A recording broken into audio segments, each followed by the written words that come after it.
Hey guys, welcome back to the channel. This is story about what if Naruto comes to Konoha after training with Jiraiya for 3 years and Hinata's hormones are taking over. Part 1. Before I start, please do support for more amazing content and comments for part 2. Do consider to subscribe my channel and share my video to your friends and check out the description as well. Let's start the video. They were the hardest 2 years of Hinata's life. When she heard Naruto would be leaving the Leaf to train with Jiraiya, it hit her hard. When he actually left, it hit her even harder. The village just didn't feel the same without his boisterous self, unrestrainedly boasting and raising mischief throughout it, much to the joy of many of the villagers. However, Hinata missed hearing the blonde laughing and shouting on his way down the village streets, making himself known to everyone in a 5-mile radius. He was what made a normal day in Konoha interesting. For a while, she just couldn't accept it. She would sometimes trek down to his old training grounds, like she often did when she watched the orange-clad shinobi, and wished to see those sharp golden locks, those cute whisker marks strewn across his cheeks, and those beautiful blue eyes, deeper than the deepest ocean. But alas, he was training elsewhere now. There were times Hinata missed her love so much, she just wanted to give up on everything. How could she ever succeed with her one inspiration gone? However, she knew she had to stay strong. She had made a promise to herself to get stronger too, so she could become a fine shinobi and woman, the kind that would impress Naruto, the kind that he would want to be with. So she trained too, harder than ever. Every day she improved by leaps and bounds, quickly gaining acknowledgement for her skills from her teammates and even her ever-cold father.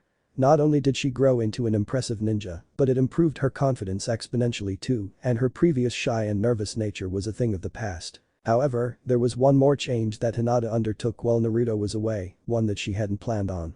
One far more confusing, frustrating, and physically and mentally altering. Hinata hit puberty. Hard. Of course she was educated on the matter, her father had given her the talk after she had graduated the academy and became a genin. This meant that Hinata had more or less been expecting many of the physical changes that occurred in her body and realized they were perfectly natural. However, Hiashi, being the prudish Hyuga he was too embarrassed to mention anything to do with hormones or impure urges. She learned about these the hard way. Ever since he left, Hinata could never seem to get Naruto off her mind. She constantly imagined the day he would return to village. She would spot him coming through the Konoha gates and rush over to him. She would greet Naruto warmly, he would be so happy to see her again that he would wrap her in a tight hug and tell her how much he missed her. Then Naruto would ask her out to Ichiraku's and they would catch up. Hinata would imagine eating beside her blonde crush all the incredible tales Naruto would have to tell her of his travels, and she imagined he would be impressed by all her accomplishments during his training trip too. But as her body changed, these thoughts of Naruto took an interesting turn as well. Instead of the Konoha gates, Hinata was meeting Naruto in her bedroom. The hug turned into a passionate kiss. The blonde signature orange clothes disappeared. Their conversation turned into incomprehensible moans as Naruto greedily slurped something other than noodles. Hinata was deeply embarrassed by her fantasies and as they became more frequent, proved to be a huge distraction, hindering her productivity in training and missions. In an attempt to clear her mind of these thoughts, she went to the only older woman she knew she could trust, Kurenai-sensei. Hinata had hoped her sensei's talk would give her some help in controlling her imagination. That plan backfired horribly, as the more she learned about her urges and sexuality, the more vivid her fantasies became. Perhaps Kurenai went into too much detail, because now Hinata had daydreams of the blonde knucklehead that would put the Icha series to shame. When Hinata ran out of waking moments to fantasize about Naruto, those fantasies overflowed into her dreams. Kurenai had told Hinata about wet dreams, but Hinata felt like hers could have flooded sooner. She would need to take 2 showers every morning before meeting her team, just so Kiba wouldn't get a nosebleed from the scent of her. Indeed, it was a hard couple of years. However, it was all made worth it that day she went to the market, accompanied by her cousin Niji. It had been roughly 2 years since Naruto had left the village, which was why Hinata was so surprised when she suddenly heard thundering shouts coming from an all too familiar voice down the street. Not trusting her ears, Hinata immediately spun around to see an orange figure approaching from a distance that could only be the knuckle-headed ninja of her dreams. Naruto Uzumaki. Naruto Uzumaki. There was no mistaking it, that was Konoha's knuckle-headed ninja. No one else had that loud, carefree attitude that could grab your attention from miles away. Not to mention he was the only shinobi brave enough to wear his trademark try and kill me orange outfit. So then I jumped out and told him, try and kill me. Naruto shouted to his companion, making exaggerated hand gestures. Yes, that was Naruto. Suddenly, the village street expanded by 5 miles, and Hinata couldn't wait long enough for Naruto to casually make his way to her. She hadn't seen the blonde object of her fantasies in 2 years, she couldn't wait another minute. The lavender-eyed Kunoichi took a closer look at Naruto, and what she saw was not at all what she had expected. Hinata had expected Naruto to have changed, but what she saw shocked and awed her. The once short Jinchuriki had shot up at least a foot. The trademark orange and blue outfit he used to wear was exchanged for one that replaced the blue with black. His glowing blonde locks had grown a little longer, though remained just as untamed and spiky. His cute whiskered face had lost its goofy childlike qualities. He now bore a chiseled jaw and cheeks, complemented by his sun-kissed skin, and a barely noticeable hint of blonde stubble where facial hair had once grown. However, he still wore that foxy grin when he was amused just like Hinata remembered and still had those heart-melting deep blue eyes. It was all too much for her. The Naruto of Hinata's fantasies couldn't compare to the real deal, if only Hinata had known how he had turned out earlier. She couldn't help herself and began undressing Naruto with her eyes. "Hinata-sama, why is your Byakugan active?" questioned Neji curiously after turning away from an interesting stand. "Whoa. I hadn't noticed." Hinata responded lamely, deactivating her Byakugan and looking down with a mixture of shame and disappointment. "Damn, I was just about to get below his abs Neji raised a brow suspiciously at this excuse but was interrupted before he could question further. "Hey. Neji.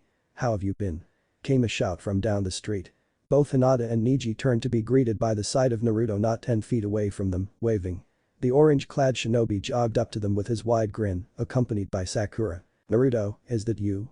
Welcome back," greeted Neji. A hint of a smile crept onto the ever-stoic Hyuga's face. "Did you just arrive back from your training with Jiraiya-sama?" "Yeah, I just got back an hour ago. The old perv ditched me to go spy on the hot springs or something and I met up with Sakura a while ago.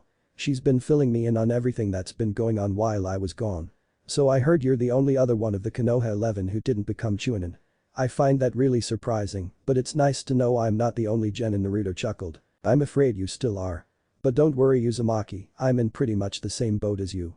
Except I'm the only Jonin," teased Neji, smirking superiorly. "If you'd stop interrupting me, you'd know that," the pink-haired medic interjected, cross-armed. Naruto merely smirked back.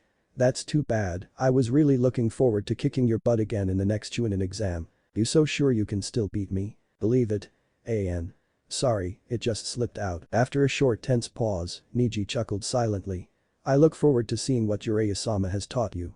We must have a rematch sometime." Naruto chuckled excitedly, then eased up his stance, glancing to Hinata quickly. "So Neji, who are you with?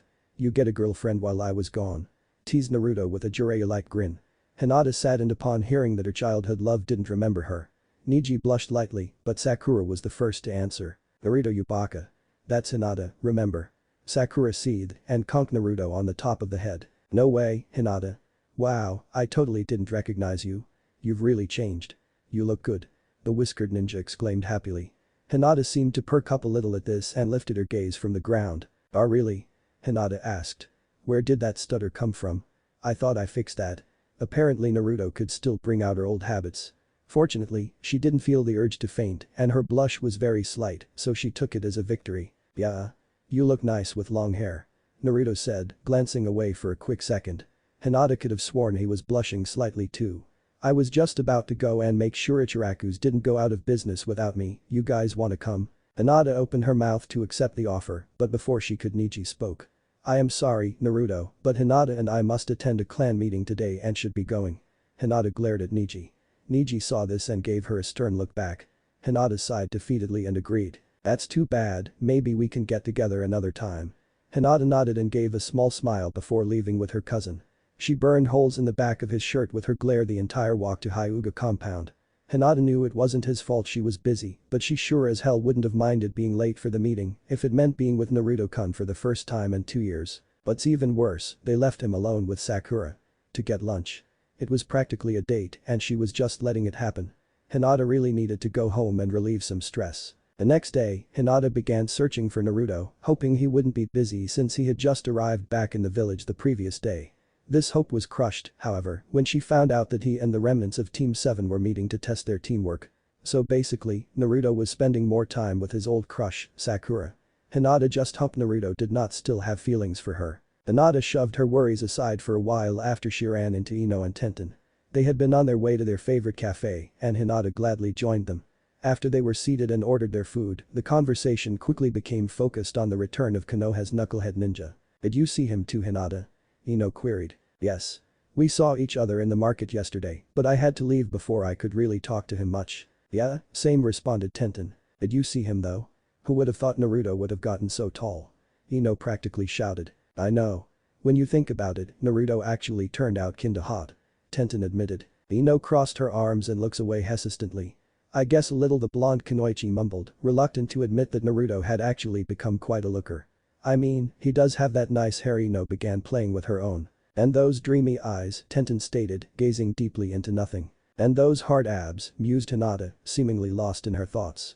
The other two Kunoichi whipped their heads to her with a look of surprise on their faces. Though Hinata may not be as socially terrified as she was when she was younger, she was most definitely not the most outspoken girl, especially when it came to boy talk.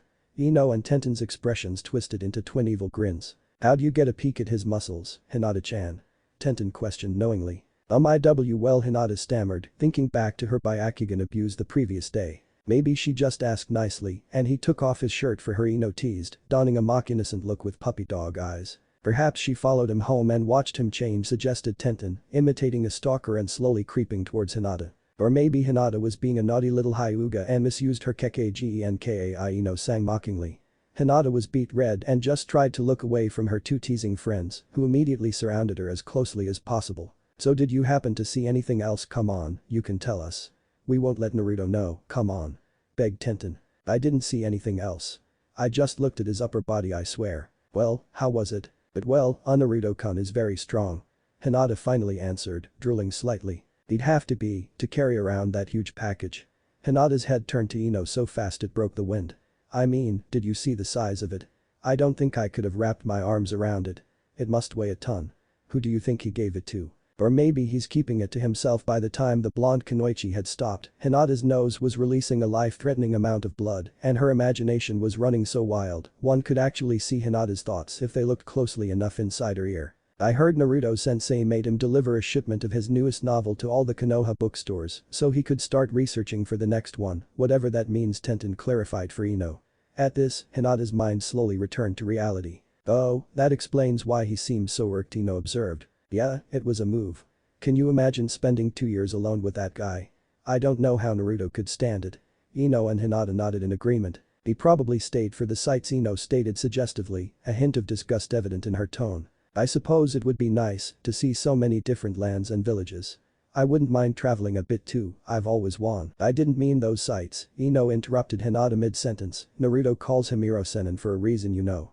Ah yes, how could Hinata forget Naruto's favorite name for his sensei? But what was Ino getting at? I'm sure the old lecher probably dragged Naruto to a lot of strip clubs and brothels while they weren't training. That can't be true. Naruto-kun was only 12 when he left with Jiraiya-sama. What kind of a man would bring a 12-year-old to such a place? Hinata rebutted. You have no idea how bad this guy is, Hinata. Remember our first Chunin exams? After the preliminaries were over, I went to the hot springs to try to relax. All of a sudden I heard this giggling coming from behind me. I turned around to see what it was and I saw that old bastard sitting on a tree branch just above the wall. When I screamed at him to get the fuck out, he just stared at me. And he was so not making eye contact, if you know what I mean. All three girls shuddered at Ino's tale. Across Konoha, Jiraiya suddenly let out a large sneeze. It was immediately drowned out by the shrieks of a dozen terrified and enraged bathing women. Back at the cafe, Hinata recomposed herself after the urge to vomit left her. Still, Naruto-kun would never do anything so indecent with other women. This was something Hinata could not accept. She was saving herself for her love and she had hoped that she would be his first too. But then again, 2 years with the infamous Iro-senin was a long time. Come on, Hinata. You know how men are and he's been privately taught by the worst of them all. I'm sure even Ino froze, as if something had just clicked. She looked towards Tenten, who was doing the same. They both turned back to face Hinata with unnerving grins stretched across their faces. What do you mean other women, Hinata? Tenten questioned teasingly. Hinata immediately realized the mistake she made. And no. That's not what I meant.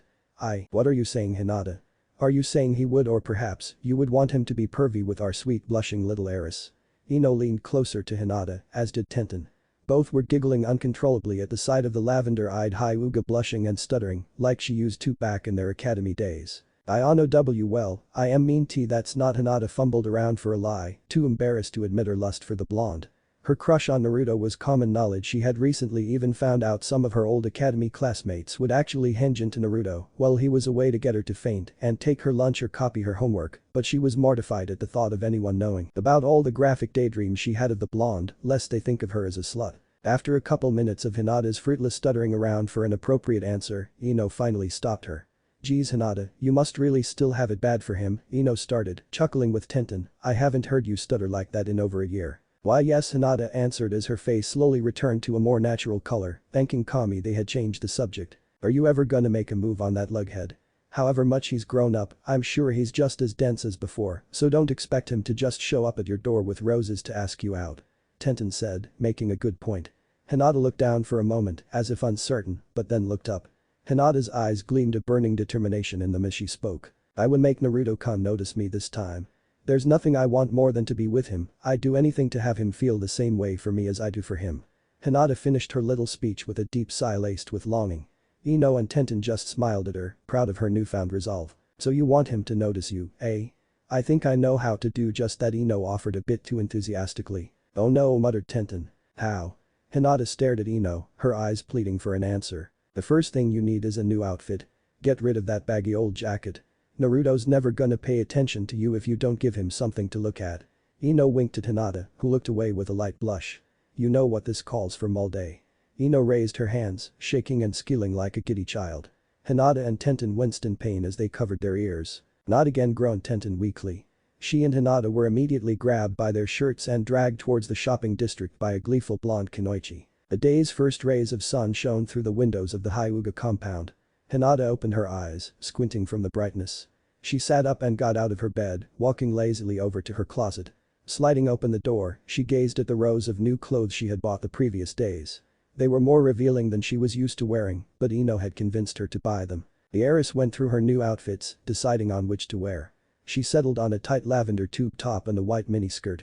Hinata looked at her reflection in the mirror, uncertainty evident. However, she pushed her doubts aside with one deep breath and walked downstairs for breakfast. It was a bit past noon, and Konoha's food district was bustling with hungry villagers and shinobi alike, looking to get some lunch. Hinata chose this time to search for her hyperactive crush because it would be the easiest time to track him down. She knew exactly where he would be at Yuraku's ramen. Hinata made her way to the ramen stand and was not disappointed when she saw an orange figure sitting in the third chair from the left. Hinata had to pause for a minute to calm herself down. It's okay, this is what you've been waiting for. Time to get Naruto-kun to notice me. She gave herself a mental pep-talk, but doubts clouded her mind. I did this all for him. I became stronger, I became more confident, I even bought these clothes.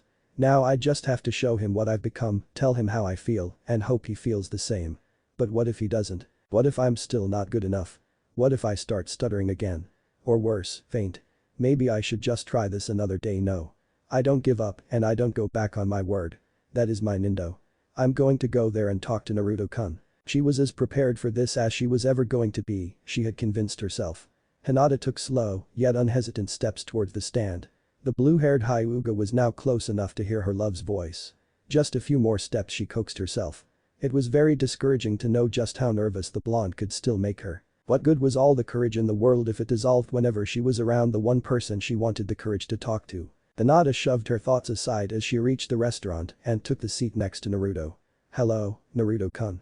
Mind if I sit here? Yes. No stuttering. Naruto immediately recognized the voice. His face broke into a wide smile as he began to turn to face Hinata. Sure, no problem. How's it going? Naruto fell silent, mouth still hanging agape.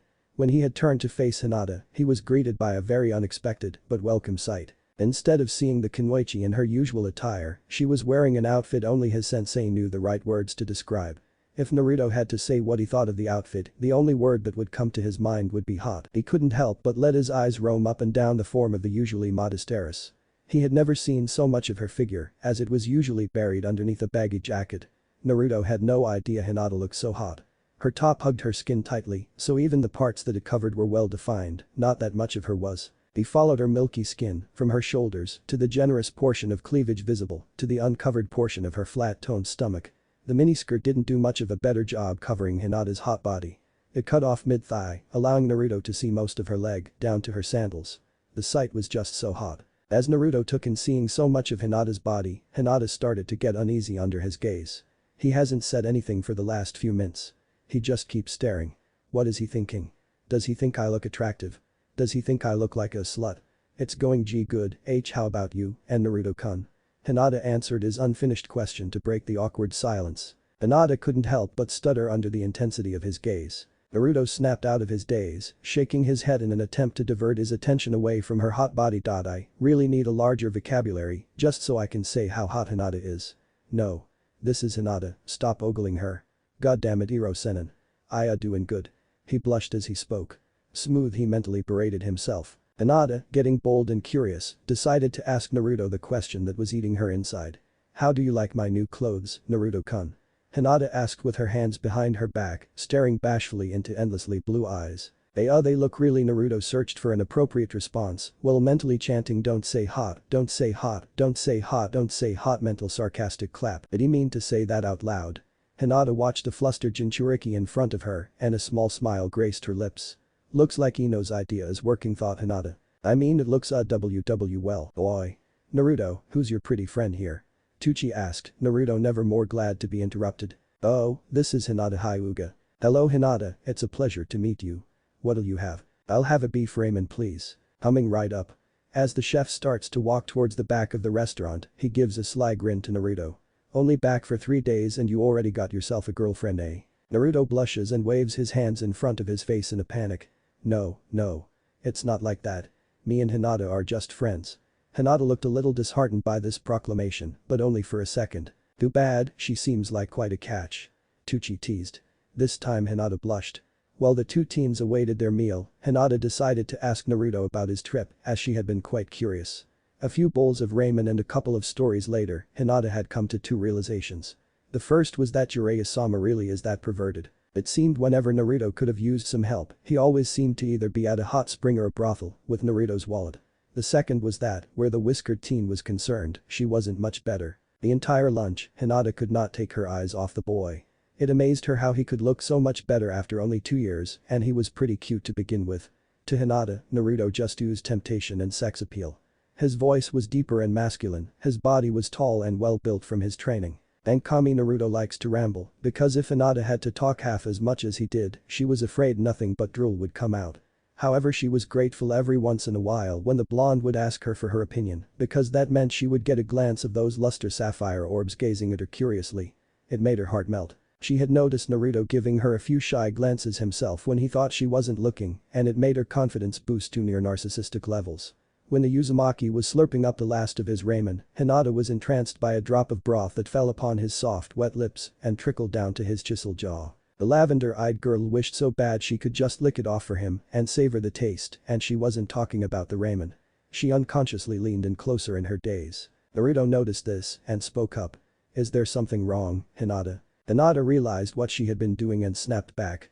No Naruto.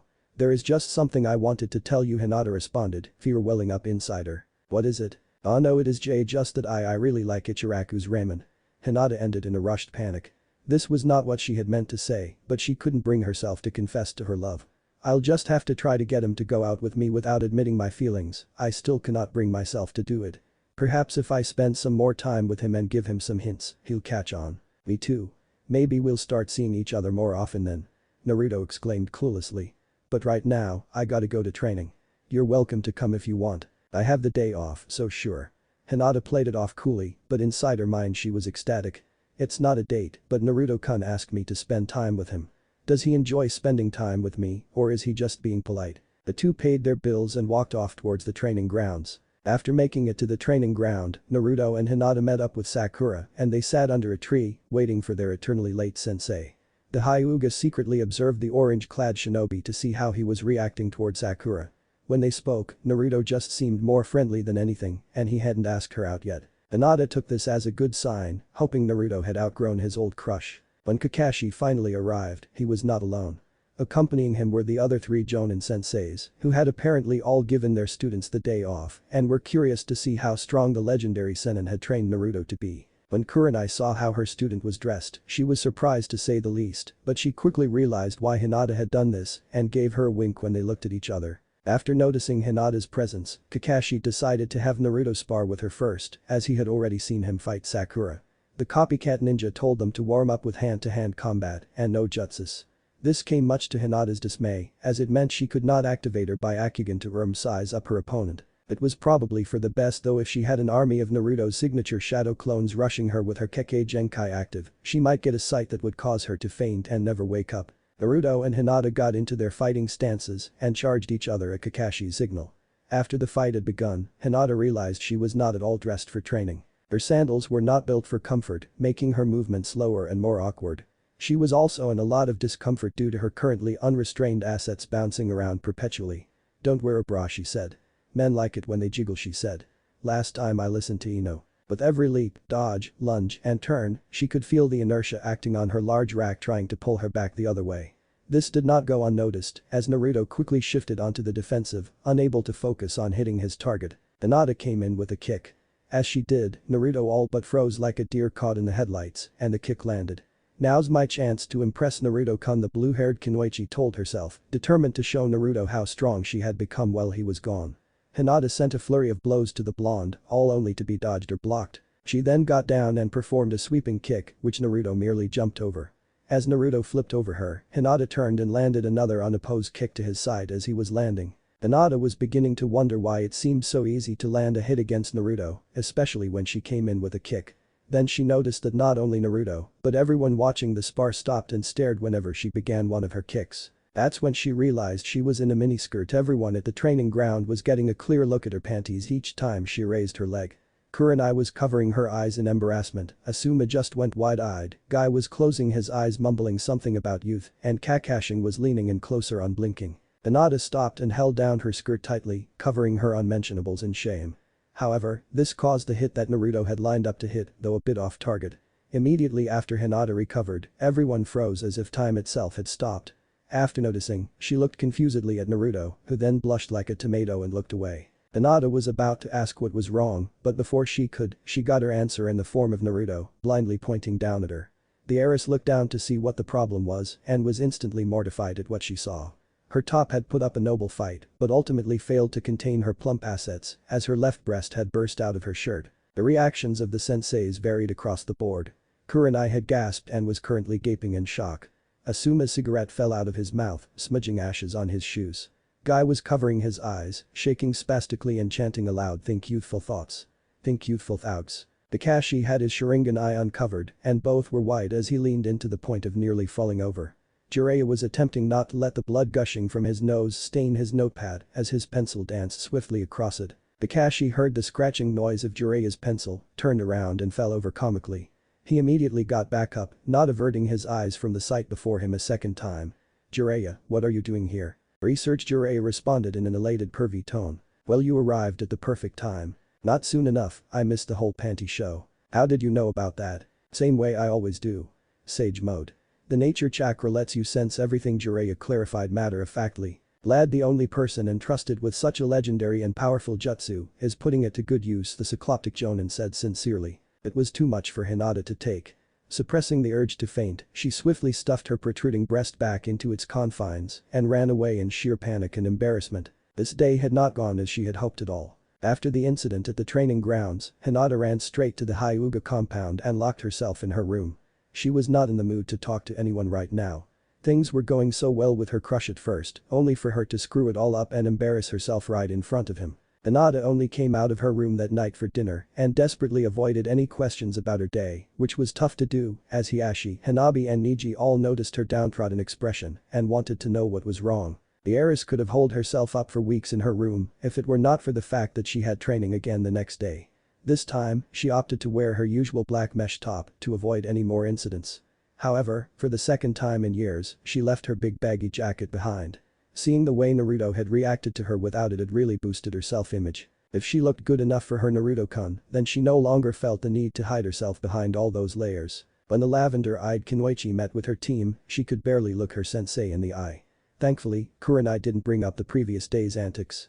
After she had dismissed teammate though, she held Hinata back and told her that what had happened wasn't that bad and that she was there for her if Hinata ever needed to talk about anything. This made her student feel a little bit better. Of course, this relief vanished as quickly as it came when she ran into Ino and Tenten again, the former laughing hysterically. Apparently they had heard about the whole thing from Sakura earlier that day. Hinata now had a second reason to hate the Pinkette. "Don't you think you went a bit over the top, eh Hinata?" Ino teased, laughing uncontrollably. "You really milked that opportunity, didn't you? Did you ever let how you feel for the knucklehead slip out?" Hinata could tell she was not going to stop anytime soon. "Shut it Ino, leave the poor girl alone." Tenten gave Ino a glare, however it was very ineffective as her expression kept flickering between a frown and smirk, as she was obviously holding back her own laughter for Hinata's sake. Look at it this way, Naruto would have to be a real to not notice you now. Ino snickered, now making a poor attempt to hide how hilarious she found the whole situation. Hinata just looked down with a hopeless expression. Tenten gave Ino a sharp punch in the shoulder. Stop it already. You're just making her feel worse. Tenten turned to Hinata with a sympathetic gaze. I'm sure it wasn't that bad. You shouldn't be so down. Come on, cheer up. Yeah, you're usually so perky and now your mood is just sagging down. Tenten clamped her hand over the blonde's mouth before she could say any more. Come on, I know you'll bounce back from this. Ino let out a muffled snicker at the word bounce. I'm sure Naruto won't think any differently of you, you know how he is. I am sure he'll just forget about it. Tenten's speech gave Hinata a little bit of reassurance, however she decided to leave the pair before Ino broke free of the bun-haired ninja's hold. Though Hinata was mortified of facing Naruto again, she realized she was going to have to if she ever wanted to get anywhere with him. While she walked down the Konoha streets towards the Hyuga compound, she thought of how she would make her next move. The lovesick girl then realized that if she wanted to avoid any more public humiliation, she would have to get the object of her affections alone. Much to Hinata's disappointment, she did not end up seeing the hyperactive blonde for a few days.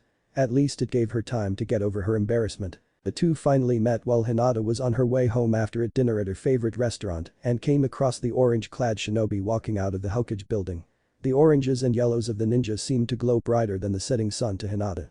She jogged up behind her love and tapped him on his shoulder. Hi Naruto-kun, Hinata greeted sweetly. She let out a small smile as Naruto turned to her. Naruto let out an awkward smile too as the two began to walk side by side. Hinata caught his expression and guessed he was still nervous talking to her after their sparring incident. The lavender-eyed girl decided to try to avoid the subject. So, Naruto-kun, what were you doing at the Hokage building? Oh, I just came back from a mission and had to give Bachan my report, he said, a bit more at ease. So how was your first mission back in the Leaf? It was okay I guess. Naruto pouted, obviously it had not been an exciting mission. We were just escorting some merchants to a town not too far away. The pay was okay, but it was pretty boring. Nothing interesting really happened. Hinata let out a little giggle. Only Naruto complains when nothing interesting happens on a mission, since by interesting he means being attacked by powerful opponents. Hey, what's so funny? Naruto snapped at Hinata with a fake indignant pout. Nothing, Hinata said, still smiling. Naruto simply jerked his head up with a HMPH, the pout still on his lips. Those soft, wet lips. Hinata broke out of her trance staring at the boy after he suddenly put on a serious face and began talking. Look, about the other day I'm really sorry, I didn't mean to do that. Naruto rubbed the back of his head weakly, refusing to make eye contact. Hinata could feel his discomfort as hers began to build a bit too. It is okay. It was an accident. Hinata couldn't help but stutter, she was still embarrassed about the incident herself. Thanks. And if it makes you feel any better, I didn't look, Naruto said, beginning to look as if he had started to take up Shikamaru's favorite pastime of cloud watching. This comment did put Hinata at ease, but a part of her was also disappointed. It spoke volumes for how much of a gentleman her love was, but deep down, a part of her was hoping he had looked and that he had liked what he saw. If she were in Naruto's position, she was not so sure she would be able to say the same. I won't go around telling people either, I know how embarrassing that must have been. Hinata brightened up when he looked back at her, but her face fell after she registered what he said. It doesn't matter. Sakura already told Ino, and you know how she gossips. Half the town probably already knows. Naruto began to frown with her. How could her friends humiliate her like that? It was bad enough his team and all the senseis saw. Not to mention Jiraiya, who was probably in the process of publishing their escapades. Cheer up Hinata, I'm sure it isn't so bad. Is there anything I could do to make it up to you and take your mind off of it? Naruto asked, waiting for a response attentively. Well, maybe you could come over and you could tell me a few more stories from your trip. The ones you told me already were really interesting. Hinata smiled up at Naruto hopefully, awaiting a response. Naruto scrunched his face into a contemplative look. I dunno, it's getting pretty late. Hinata looked around, realizing that darkness fell upon the town while the two were walking, unbeknownst to her. You could spend the night with me if you would like, Hinata blurted out, realizing moments later what she had said. She managed to keep a calm face, but on the inside she was shaking with anticipation and disbelief of what she had just suggested. The blue-haired girl stared at her crush, fingers mentally crossed. You mean like a sleepover? That sounds pretty fun, yes thought Hinata, but don't you have like a really strict dad or something? You sure he would be okay with this? The whiskered teen had a point. The forever uptight Hiashi, head of the Hyuga clan, would never allow someone to sleep overnight in the Hyuga compound, let alone a boy alone with his daughter for the night. Hinata's face fell so hard it made an impact crater. Actually, probably not. I had not thought about that. If you want we could do it at my place instead, Naruto offered. Naruto-kun just invited me to his house. His house where he lives alone. To spend the night. Naruto-kun invited me to spend the night at his house where we will have complete privacy and can do whatever we want. I have to answer him before I lose focus here. Yes. I would love to. The usually quiet girl all but shouted out, surprising the blonde. The boy nearly jumped, startled by her outburst, but he soon gave one of his usual foxy grins and chuckled heartily. Alright, how about you go back to your place to get your stuff and meet me in an hour. My apartment is right around the corner there. The blonde pointed to the apartment complex. I'm in room number 9. Sound like a plan. Hinata had feigned paying attention to Naruto's directions, as she already knew where Naruto lived from years of stalking admiring the teen.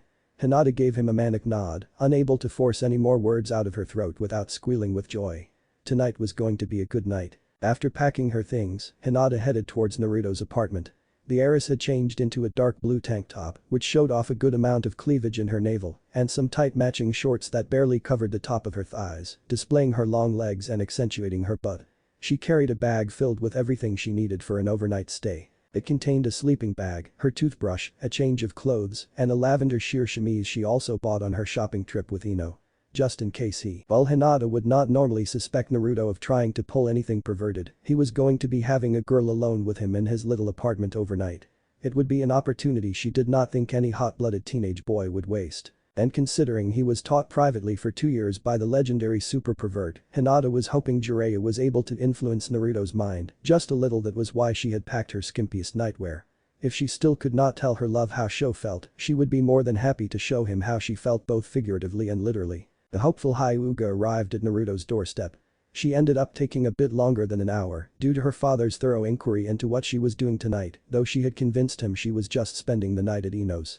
Hinata knew her father would not have allowed her to spend the night alone with any boy, let alone Naruto. For some reason, her father had also looked down on the poor Uzumaki, but would never explain why. Hinata pushed all thoughts to the back of her mind in order to suppress the perverted grin she had acquired from fantasizing about what the two could end up doing tonight on the way. She raised her hand and knocked firmly on the door. After a short moment, she was let in by the smiling blonde, who told her where she could put her bag and shut the door behind her. What she didn't expect was to be greeted by the rest of the Rookie 9 and Team Guy mingling inside. Hinata looked shocked, but then crestfallen. Obviously Naruto had really gotten into the whole sleepover idea.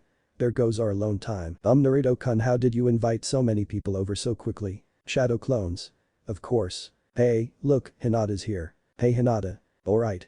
Now everyone's here. Yeah, it's been a while since the whole gang got together. I agree.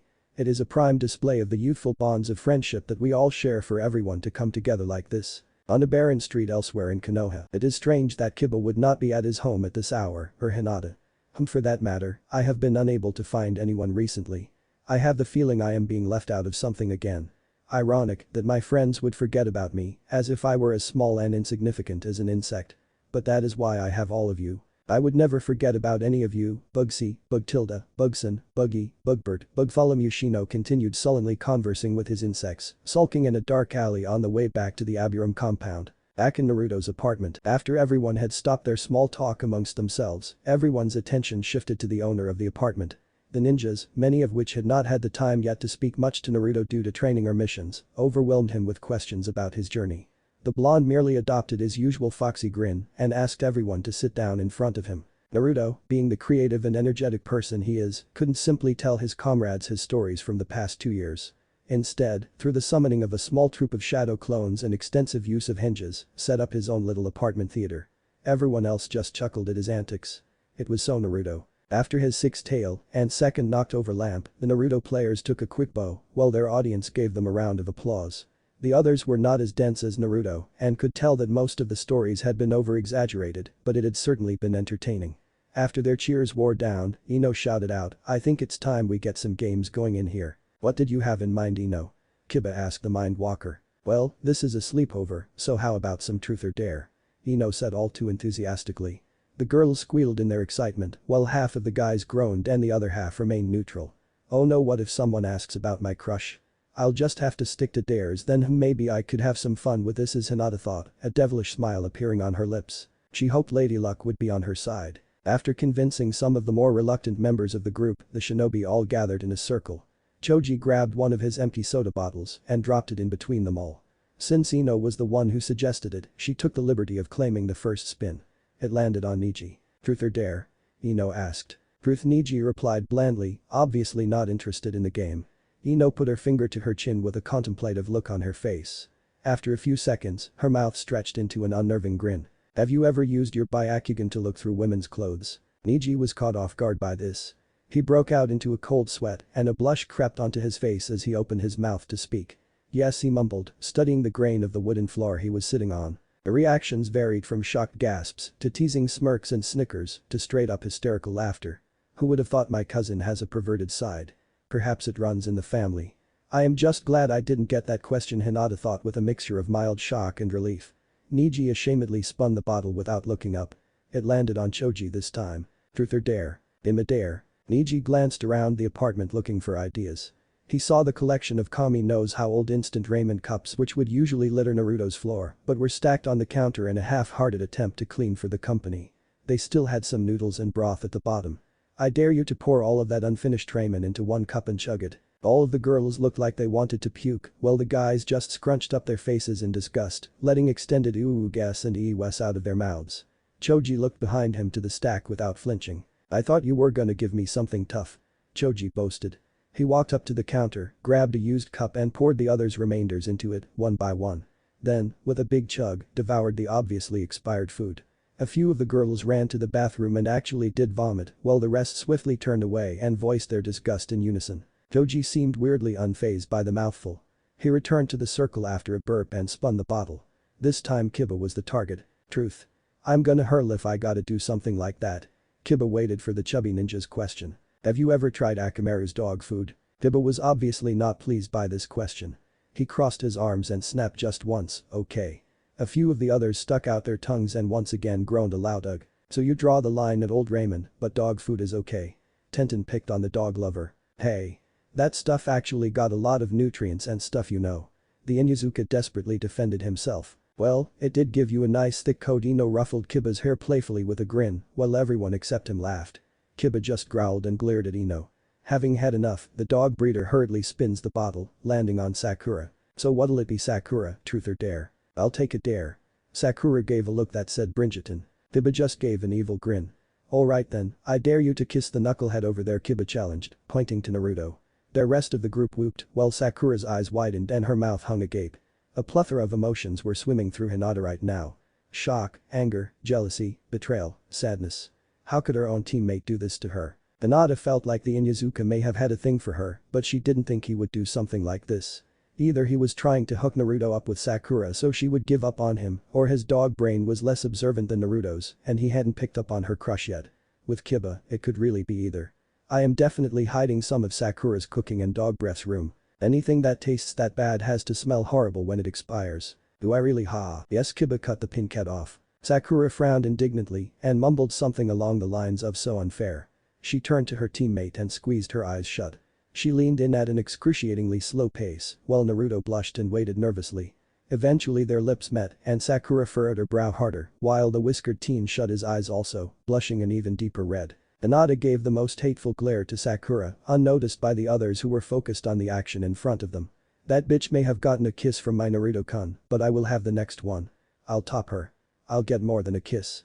And I'll tie her up and make her watch. Hinata's mind was wandering into a very dark and oddly perverted area, completely forgetting the medic shinobi was being dared to do this to her love. After a few short seconds passed, Sakura quickly pulled away and the two were met with the whoops of their friends. Naruto maintained his blush and rubbed the back of his head sheepishly, at a loss for words. Sakura went straight to the bottle, not giving the rest of the group time to fluster her with comments and questions. The bottle landed on Lee this time. Alright. Lee, truth. Before Sakura had finished, a Naruto clone barged loudly through the door with a bag in each hands. Hey boss, I got the sake. The clone exclaimed proudly, raising the bags. Everyone looked towards him. Hey Naruto, how did you manage to get the alcohol? Choji asked. Hinge, Naruto stated, making it sound as if it were obvious. His guests all sweat dropped. How did none of them think of that before? Not even Shikamaru had thought about it. Or perhaps he did, but just found it too troublesome. What the heck took you so long? Naruto sounded annoyed. I sorta ran into Lady Tsunade at the sake shop and, shit. She didn't find you out, did she? Naruto seemed scared. He knew how hard that woman hit. Next to Iro Sennin, he was her second favorite punching bag and was constantly on her bad side for calling her Bachan. It didn't take much to give her a reason to send him through the nearest and thickest wall. Course not. I was hinged as Kakashi-sensei the whole time, so I just kinda pretended to be reading his book to avoid eye contact or starting up a conversation. The clone smirked and chuckled at his genius. Great. Now we can get this thing started. Naruto cheered with his hand in the air as the clone started passing out cups and the sake. After everyone had a drink, except for Lee of course, the game resumed. Lee streaked around the apartment building, Tenten took her hair out of her buns, Naruto admitted he once let a man fondle him in sexy jutsu form, training isn't free, you know, which sent shivers down everyone's spines, Shikamaru admitted he liked Temari, much to Ino's disappointment, and Tenten had to kiss Neji, much to Tenten's excitement. By now, the liquor had started to loosen them all up. It was Tenten's turn, and her target was Ino, who chose truth. Who do you think has the most useful jutsu in the bedroom? Tenten wriggled her eyebrow suggestively, causing the blonde to blush, while the guys all started yelling out what they wanted her to pick. Partial expansion jutsu. You'd be surprised by what I can do with my shadows. There are many nerves on the body which can cause extreme pleasure, and the gentle fist can stimulate any of them. Come on, sexy jutsu. It's got sexy in the freaking name. I'm sure shadow clones could be very fun too. Yeah? Thanks Hinata. What about dynamic marking? Everyone stared in complete silence at Kiba as if he were an alien. Nobody wanted to know what kind of stuff he was into, and nobody wanted the mental image of Kiba giving one of them a golden shower. Ino admitted she liked the thought of the partial expansion jutsu. Choji grinned triumphantly, while the rest of the boys gave an indignant pout and mumbled things like dumb blonde, and it's not the size that counts. Ino reached for the bottle and gave it a firm twist of her wrist. It slowed and came to a halt in front of Hinata. Truth or dare Hinata? There. Ino, remembering Hinata's suffering watching Sakura's dare earlier, decided to do the poor girl a favor. She gave the lavender-eyed girl a wide toothy smile that promised something either really good or really bad, it was anyone's guess which. OKTHEN Ino sang in an eerily happy voice. Before continuing, she got up and walked towards a CD player Naruto had on his dresser across from Ino. I dare you Ino dragged out her words, looking through Naruto's CDs, to give Naruto please say a kiss, please say a kiss, please say a kiss Hinata mentally chanted with every fiber of her being as Ino seemed to find a CD that was to her liking and popped it into the player, a lap dance.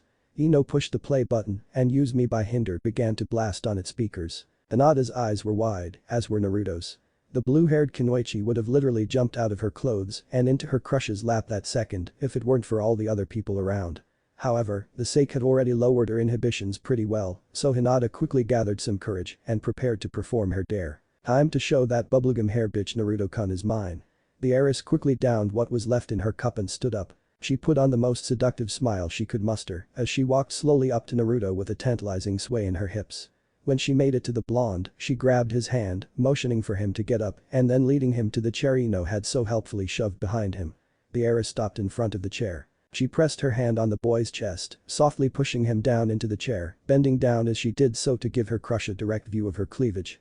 After he was in the chair, she stood straight up again, only to squat down quickly. The dancing Hyuga then began to rise very slowly, her ass in the air, as her hand slowly grazed up her smooth milky legs during her ascent. Naruto found no further need for eyelids, as he was unable to blink his wide eyes, lest he look away from the side in front of him for even a split second. The rest of the boys were in shock as well, having never seen this side of Hinata before. They were surprised enough that she would actually go through with the dare, but she looked so sexy doing it too. They all just sat there, wide-eyed with gaping mouths. Jiraiya's most perverted smile was plastered up against Naruto's window, his nosebleed streaming down the glass. Even the girls were shocked, but were not staring at her like the boys were. Hinata continued to twirl and shake around in front of Naruto. With a flip of her hair, she turned to look directly at him as she stepped to where he was seated, giggling to herself at his dumbstruck trance. She lowered herself onto him and began grinding against him erotically. He went stiff as a board everywhere much to Hinata's amusement. The lusting girl grabbed the edges of her low-cut tank top and pushed her round together, mere inches from Naruto's face. He had seen much of the world on his 2-year trip, but this was by far the most spectacular side he had laid eyes on. The guys by now all had massive nosebleeds except Neji. Neji had a small nosebleed. Jiraiya was scribbling sloppy notes onto a pad without looking, unable to divert his eyes from what was going on the other side of the window before him. The girls were actually cheering Hinata on with whistles and encouragements. Ino stopped to giggle at the look on Naruto's face. Tenten actually got up and started throwing Ryo, Naruto currency, at Hinata. The lavender-eyed temptress caught a few of the bills in her left hand and brought them up to Naruto's mouth. She placed her free hand on his cheek, rubbing her way down to his chin. She then pushed his still gaping mouth shut on the money. Hinata slowly leaned down to his face. Their lips were barely apart when she bit down on the money and pulled away, teasing the whiskered teen. She shot her head back with her tip in her mouth, once again leaving her gorgeously plump tits on display right in front of his face as the song ended. The girls all clapped and whistled. The guys were suddenly mute. Jiraiya looked to his artist's work, giving him a thumbs up to indicate that he would be using the picture he had drawn of the scene for his next novel's cover. The artist gave him a somewhat creepy smile. He wore a tight black outfit exposing his midriff and had a katana sheathed on his back. His skin was nearly as pale as an albino, though his hair was a chestnut brown. He was a sweet kid, about Naruto's age, but very socially awkward. Apparently he was in the Anbu too. Kiba was the first one to break the awkward silence after the girls' cheering had died out. Man, how come Naruto keeps getting all the good ones? Kiba was very disgruntled. Was it too much to ask for someone to give him a lap dance, or at least a kiss? White boy. Or no treat for you? Sakura jested. At this everyone broke back into laughter, ending the awkwardness. Naruto and Hinata snapped out of their trance, remembering that there were other people in the room. They got out of the position they had been frozen in and returned to their former spots. Hey, I don't need your damn permission to have something to eat. To make his point, Kiba reached out into one of the bowls of chips scattered across the room along with other snacks and grabbed a handful. Before he could bite down on it though, it was snatched out of his hand by Niji. What we told you about no people food? Niji teased the boy with his usual smirk, the dog boy growling through clenched teeth, absolutely seething with fury. His growls were drowned out by the hysterical laughter of the rest of the room though. After the teenagers managed to remember what they were doing, Hinata took her turn and spun the bottle. Coincidentally enough, it landed on a very nervous Naruto. Truth or dare? Hinata giggled when he began to sweat, presumably out of his still present awkwardness or possibly arousal. But truth? Naruto said with uncertainty. Hinata was a bit upset that he had not picked dare, she could have had so much more fun with him. Then she decided to ask him the one question she desperately wanted the answer to. How was it? The heiress inquired in her more sultry voice. What? Naruto stammered, shifting in his spot slightly, which did not go unnoticed by Hinata. The dance. How was it? She repeated. Even Hinata was surprising herself with the amount of courage she was given by the sake in her system. She wasn't drunk, maybe a bit tipsy, but there was still no way in hell she would be able to talk so calmly about such things to her Naruto-kun sober, especially with all their friends around them. But the way Naruto was stuttering and blushing beet red, she believed it was more likely that they had switched bodies without her knowing. Oh, a W was W, well I guess it was hot. Naruto's voice trailed off in his embarrassment and the last word was a barely audible squeak.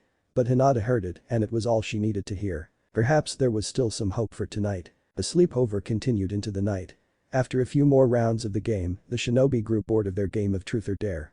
The teens dispersed from their circle and began to engage themselves in various other activities. Many of the gang, who by now were being affected by the sake, had the idea of playing some drinking games. Naruto's kitchen table had been set up for beer pong, where Naruto and Sakura were facing off against Shikamaru and Choji. Music enveloped the room from the CD player, and some of the ninjas were dancing along. Lee was lying on the couch unconscious, his face covered in black marker. He had gotten into some of the sake earlier while no one was looking, and it took Shikamaru holding him down with his shadow possession and Ino knocking him out with some Yamanaka technique to save Naruto's apartment from being demolished. Since then, the teens had been taking turns using the spandex-wearing ninja's face as their personal canvas. After a lengthy conversation, Tenten and Ino split up. Tenten left to grab a confused Niji from the small crowd of people spectating the beer pong game and dragged him to the clear area the teens were using as a dance floor. Ino watched with a proud smile as she turned to walk towards one of her other friends, Hinata. She walked to the side of the room where the female Hyuga was idly shuffling to the music and shooting periodic glances to her crush. Ino noticed the look in her eyes when they fell upon the orange-loving shinobi made her seem to be in deep thought. There was a profound mix of longing, fear, curiosity, and a deep and sincere wholehearted okay, now she was just shamelessly checking him out. A mischievous grin formed on the Yamanaka's face as she approached the blue-haired heiress. Hey Hina. What are you doing over here all on your own? Ino asked, gazing at the Hyuga curiously. Oh, I was just listening to the music. Hinata's response was very unenthusiastic and her attention seemed to be elsewhere. But why all alone? Come on, why don't you go and ask Naruto for a dance? The Yamanaka nudged her friend's arm, brows raised knowingly. Hinata snapped back to attention at this.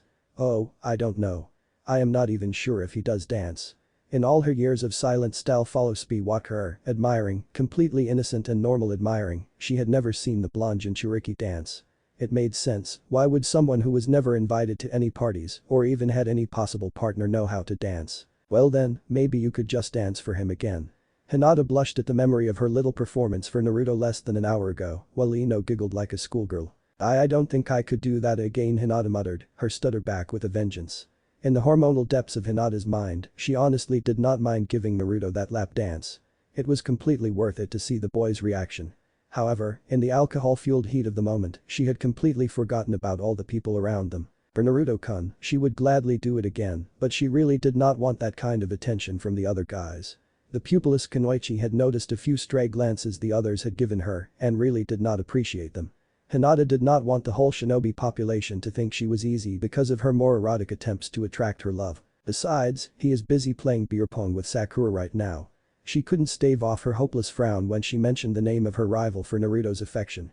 Ino caught the change of mood and a light bulb lit up in her head. You know, if you don't make a move soon, Sakura's probably going to take him, Ino stated, shrugging her shoulders and letting out a fake sigh that said whatever. Hinata seemed panicked as she shot her head towards Naruto and Sakura, then back to Ino. There's no way. I mean, Sakura would never go out with Naruto.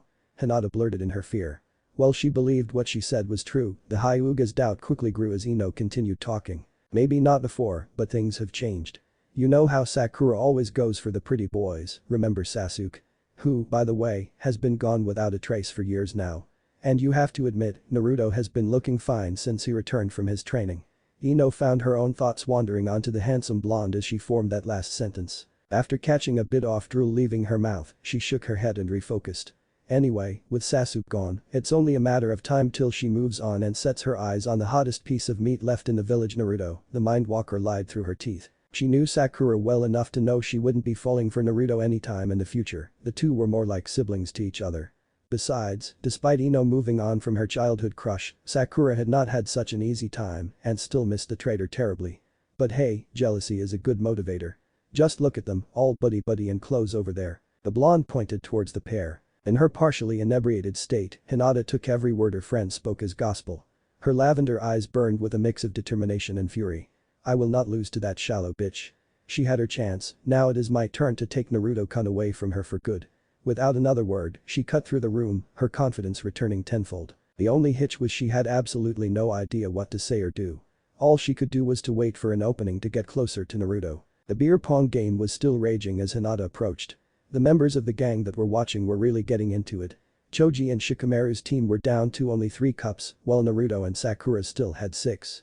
The spectators held their breaths as Sakura set up another shot. When the ball bounced off the rim of one of the cups, the reactions varied from disappointed ahs to relieved sighs. Choji picked up the ball and shakily raised his arm to line up his shot. Obviously he had had his share to drink. Despite this, after he released the ball, it flew in a perfect arc and landed directly into one of the cups on the opposite side of the table. The people that were rooting for the Shikacho duo let out an excited cheer. Naruto pouted and picked up his cup. Removing the ping pong ball, he let out a defeated sigh and moved the drink towards his lips. Before it could reach them, however, a green blur flashed by Naruto, spinning him around comically and knocking the cup out of his hand. As he slowed to a stop and struggled to maintain his balance, he watched said green blur promptly rush out of the window. Everyone's eyes darted to the empty couch which once held Lee. Shit, this isn't good, Naruto groaned as he exasperatedly formed his favorite seal. Kage Bunshin no Jutsu. Naruto called out as a poof of smoke appeared, revealing one of Naruto's shadow clones. Alright, just go get Guy, he's probably the only one who's gonna be able to stop him now. The clone nodded in agreement and headed out through the same window. Alright, let's just leave him to my clone and continue with the game. Naruto loudly proclaimed with a new enthusiasm, giving a thumbs up and a bright smile. However, no one seemed to be paying much attention. The loud teen sweat dropped at being ignored. Suddenly he tensed up from the sensation of a powerful killing intent right behind him. He turned slowly and fearfully to meet the source of fuming Sakura, whose chest was drenched in the contents of Naruto's cup of sake. The medic Nin glared daggers at the now trembling blonde as the fists she held at her sides shook with barely contained rage. Naruto, you baka. Look what you did. She screamed furiously. Naruto raised his hands in front of his face defensively, staggering back slightly. It wasn't my fault. It was an accident. Lee knocked it out of my hand, I didn't mean to. Gomen. Gomen. Naruto groveled, wishing he had went after Lee himself and left the clone to deal with his infuriated teammate. Sure it was. Why didn't you just put the drink down or at least try to move out of the way? I didn't know he was up. I thought Ino's jutsu would have knocked him out for longer. This is your apartment, you should be paying attention to what goes on inside it. You knew full well what was going on when you dropped your drink. Pervert. Sakura gave Naruto a bone-crushing thwap to the head, to which he could only yelp in pain. She turned around and said a bit more calmly, I am going to go to the bathroom and try to dry off my shirt before she stomped towards the bathroom door. That bitch, who does she think she is, hitting Naruto-kun like that? It was not even his fault. Hinata inwardly seethed but maintained a calm exterior. While she was contemplating going to the bathroom to help Sakura, she realized that this was her chance. With Sakura gone, there was a vacancy on Naruto's beer pong team. It was not a huge step, but it would let her get a bit closer to Naruto, even if just for a little while. The heiress willed herself forward with her jealousy and alcohol-fueled courage and stood beside Naruto. Naruto, if you would like, I could fill in for Sakura while she is gone, Hinata offered in the sweetest tone she could muster, glad that she had not stuttered or fainted or shown any of her old nervous habits. However, she was worried when she was still met with the same amount of attention as she got when she was her old shy self. Naruto had not said a single word in response. He was not even facing the girl talking to him for that matter. Instead, Hinata noticed his partially glazed over eyes still following the pink-haired Kunoichi on her way to the bathroom. His attentive gaze was unfaltering, laced with heat and lust. The Hyuga could not accept this. It saddened her and pissed her off to no end. He stared at Sakura as if her top were just going to rip apart like a soggy piece of paper. He stared at her as if she was the only one in the apartment. Hinata would kill for that look. I'm not gonna lose to that bubblegum-haired bitch. Hinata thought as she walked around to the other side of her love. Before she could face the whiskered teen again, she accidentally slipped in the wet spot from his spilt drink. She attempted to grab the table for support, but accidentally just knocked the remaining cups on Naruto's side down onto herself. Oi Hinata, are you okay? Naruto asked worried after breaking out of his trance. He offered a hand which Hinata graciously accepted. As the lavender-eyed girl got back to her feet, Naruto's eyes widened at her predicament. Much like Sakura, her entire torso was soaked. The wet tank top clung to her body, accentuating her now glistening mounds. The blonde teen could not help but freeze on the spot, just watching the hypnotizing lumps rise and fall with the Kunoichi's breaths. It didn't take long until more of the guys noticed, just as entranced as Naruto. Dibble let out a loud whistle, breaking the silence. Woo-oh. Wet t-shirt contest. Ino gave him a good hit on the head for that perverted remark. Do we have to put a muzzle on you? She yelled at the dog user, who merely growled lowly in response. This commotion was enough to bring Naruto back to reality. You might want to dry off your shirt too, Hinata. Naruto awkwardly rubbed the back of his head with one arm trying to separate his gaze from Hinata's assets, but his eyes keep drifting back of their own accord. Oh. Hinata said in faked shock and embarrassment, bringing her feminine hands to her top. Oh well, I am sure it will air dry. Besides, I was hoping I could play for Sakura while she was busy cleaning herself off, Hinata innocently stated, basking in the attention she was receiving from her crush, completely forgetting about the roomful of other staring boys. Naruto shook his head in an attempt to make eye contact as he spoke back. Yeah, sure, why not, he stammered. The heiress let out a small giggle. The two continued the game. The only one who was able to concentrate enough to actually hit any cups was Hinata, as the others all seemed very distracted. Each time she did, she made sure to celebrate with a few excited hops and a giddy squeal. Hinata noticed as Naruto's eyes moved up and down in sync with her, much to her amusement. The blonde knucklehead was quite distracting himself too though, or at least for Hinata. She couldn't help but notice the muscles underneath his jacket as he bent his arm for his shots, wanting nothing more than to feel how strong and hard they were in her hands. From this close, she could practically feel his hot breath as she seemed to drown in those deep blue pools that kept shyly settling back onto her. Hinata wanted him. And with every drink she took that night, another emotion was wiped from her brain until her entire mind would become assimilated to this desire. But her sense of decency and shame still remained. She wouldn't make any sort of move of an indecent nature in an apartment filled with her friends. But she had to do something. That was the reason she had mustered up so much willpower. The only thing she needed was an actual game plan. However, before Hinata could think of anything to say or do, her eternal rival, Sakura Haruno, stepped back into the room in a very skimpy set of pink pajamas. She could not believe the nerve of the girl to be parading around in such a thing, before remembering her chosen nightwear's translucency. At least I thought me and Naruto-kun were going to be alone when I packed my clothes, slut. Hey guys, my shirt wasn't drying off, Sakura began, shooting a quick but piercing glare at Naruto, so I decided to just change into my pajamas early. Sakura shrugged. The medic took back her place to finish the game in progress. Hinata reluctantly backed away, wishing Sakura had taken more time or perhaps just left. Yes, her leaving would be quite nice. The blue-haired Hyuga walked back towards Ino with her head low in defeat. Ino immediately threw her arm around her shoulder and smiled. Nice move, Hinata. Ino giggled quietly. He's definitely noticed you, hell, he could barely take his eyes off you. The Yamanaka's expression quickly morphed into a questioning stare. Why didn't you try anything? You were right there with him, what were you waiting for? Hinata meekly replied, I didn't know what to do. I could not think of anything. Her friend noticed the heiress's downtrodden look and adopted a more supportive tone. Don't worry so much, just do what feels natural. Why don't you just tell the lughead you like him and ask him out? Hinata's face drooped even further. I have tried to, but I still cannot tell him how I feel. It feels as if all my old fears and insecurities just concentrated themselves into my fear of him rejecting my feelings. The thought of confessing to him is the one thing left that makes me feel like my old shy and scared self, she responded glumly to her loud friend. Ino merely gave a smirk that made Hinata very nervous. Well then, if you can't tell him how you feel, why not just show him, eh?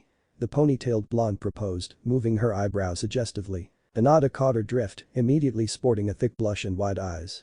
Nani, I could never do that with everyone here. What if someone saw us? Niji Nai-san is here. What would he do if he have found out? Don't worry so much, Hinata. Ino merely waved off Hinata's worries. Between the loud music, all the other people and the sake, these drunk bakas wouldn't even notice the two of you disappear for a quick naked lap dance. Ino winked slyly. Besides, are you just going to wait until Billboard Brow does? Hinata urgently turned her head to the aforementioned Kunoichi. Ino grinned victoriously, she had her now. I mean, look at what she's wearing. She's obviously trying to seduce him. To the half-drunk teen, this made more sense than gravity. She would definitely not let Sakura have her Naruto-kun. Her resolve was only hindered by her fear of being caught in the act and what Niji might do to Naruto if he found out. She had a feeling there would be no encore performance if that happened. I don't know, it is still really risky. Maybe I could try another night. No. If you say that now, you're always gonna use that same excuse, you have to actually take action for once. Ino's gaze drifted past the flustered girl in front of her for a second. After a couple seconds, she looked back at her with a pleased glint in her eye. Besides, Tenten took my advice, and I don't think she regrets it. Her eyes drifted again, and this time Hinata followed them. Her eyes fell upon a partially open bathroom door, from which Tenten's head popped out and then quickly retreated. What Hinata saw next shocked her like 1,000 chitterus. A mere second after, the weapons specialist fully exited the bathroom, with her cousin Niji Hyuga in tow. Could she be saying that they know? No way. She truly could not believe it. Upon closer inspection of the two, it was easy to notice the sheen of sweat coating their bodies and their satisfied yet exhausted expressions. Not to mention Tenten's hair was sloppily sticking out of her buns and Niji's low ponytail was completely undone. What Hinata found even more surprising than the fact that her stick-in-the-mud cousin had gotten laid was the fact that Ino was right, no one, not even she, had noticed the two enter the bathroom together or heard a single sound of what went on inside of it. I guess it could work, Hinata muttered, still a little unsure. Of course it will. Aside from the fact that the rest of the guys are over, it's the perfect opportunity. You're in his apartment, sleeping the night, and he's gonna be way too plastered to possibly resist. That's when Hinata realized the real flaw in this plan. But I could never take advantage of Naruto-kun like that. It just wouldn't be. Advantage? What advantage? You'll be just as hammered as he is. Again, this almost made too much sense to the half-drunk Hyuga. She had been keeping up with his pace of drinking throughout the night, enjoying both the feeling of rebellion she was not accustomed to and the extra courage the sake gave her. Besides, I saw you eyeing him just as much as he was you, if not more. I know you want to. Again, all valid points. Just thinking of the things she wanted to do to him sent a pleasurable shiver down her spine. Once the flame of her fantasies was lit, there was no distinguishing it except with relief. And she didn't want it to come from her own hand this time. Hinata had to do this. She would do this. She would do him. But first, she would have a little bit more liquid courage while she waited for the right opportunity. The sleepover continued in the same manner for the next couple of hours. The teenage shinobi continued their drinking, dancing, and of course a few fell victim to the Hidden Leaf's #1 prankster. The look on Kiba's face every time he would reach for his cup of sake and end up grabbing a dog dish was priceless. By now things were cooling down. Ino and Sakura were braiding each other's hair, while Choji and Naruto were settling once and for all who can eat more ramen. The rest of the gang were either enjoying the remainder of the night's sake, chatting, listening to music, or watching Choji and Naruto's duel with a gaping mouth and a queasy stomach. Except for Shikamaru, of course, who had decided to hit the hay early and now lied in his sleeping bag in Naruto's living room. After opening the fridge to find that it had been depleted of cup ramen, Naruto and Choji had to call their challenge a draw. Naruto let out a mighty yawn and burp combo, something previously unheard of by the shinobi, and expressed his fatigue. A lot of the others agreed that they too were tired and maybe it was time to call it a night. A few of them were still filled with a little drunken energy and were bugging the others to stay up a little longer. Naruto paid them no mind and announced he was going to his room to retrieve and change into his sleepwear. If Hinata had had any more to drink, she may have missed it. It was her chance. It may be her last chance that night too. She would not miss it. With speed that could rival the late 4th Hokage's, Hinata bolted to her bag, grabbed it tightly, and dashed to the bathroom before anyone could even see a blur. Once inside, she opened the bag and reached for her sheer nightgown. As she changed, dirty thoughts went racing through her lustful mind. Okay, stay calm, just stay calm, oh my gosh. I can't believe I'm doing this. This is going to happen, I will not back down now. Just need to get changed, then head over to his room, and I hope he likes how I look in this, I hope he likes how I look without this too, I wonder what he will look like naked, well, without being photo negative with those goddamn blue streams running through him. Crappy Byakugan vision, ooh, I wonder what he'll do to me. Oh Kami, I think I drank a bit too much, I might just jump him as soon as I get in the room, he's had quite a bit of sake as well, what if he jumps me? Throws me to the bed and just ravishes me. Oh, please Kami. Hinata whispered a very quiet, very inappropriate prayer to whatever deity would listen. With the revealing chemise on, Hinata turned to take a quick look in the mirror. Before she exited the bathroom, one final thought rang in her mind. Oh yeah. Definitely hotter than Hubba Bubba head. Hinata opened the door cautiously, then practically flew the very short distance from Naruto's bathroom to his room, clutching her bag to her chest to avoid being seen in the lewd nightgown. As Naruto rummaged through the messy heap of clothing in his closet for a pair of pajamas, only one thought was going through his mind. Man, does the Kyuubi's healing ability need to filter every toxin out of my body? I couldn't even enjoy the sake I got, I'm not even freaking buzzed. Trust me kid, it's overrated. You already managed to make an ass out of yourself so well sober, plus you would just feel like shit in the morning. Besides, you are really gonna want to remember tonight, kid. The Kyuubi chuckled lowly, very uncharacteristic for him. Huh? Why do you say that? Naruto asked his tenant warily. Oh, you'll find out soon kid. The nine-tailed demon let out an even longer, louder chuckle. It seemed very amused by Naruto's cluelessness and it irked his container to no end. Naruto decided to just ignore him for now, he knew he was not going to get an answer out of him. The blonde Jinchuriki was so preoccupied with his conversation with the Kyuubi that he missed the soft sound of his bedroom door opening. Through the open door stepped a very anxious Hinata, whose gaze was met by the back of her fully clothed crush. Yay, looks like I didn't miss the show.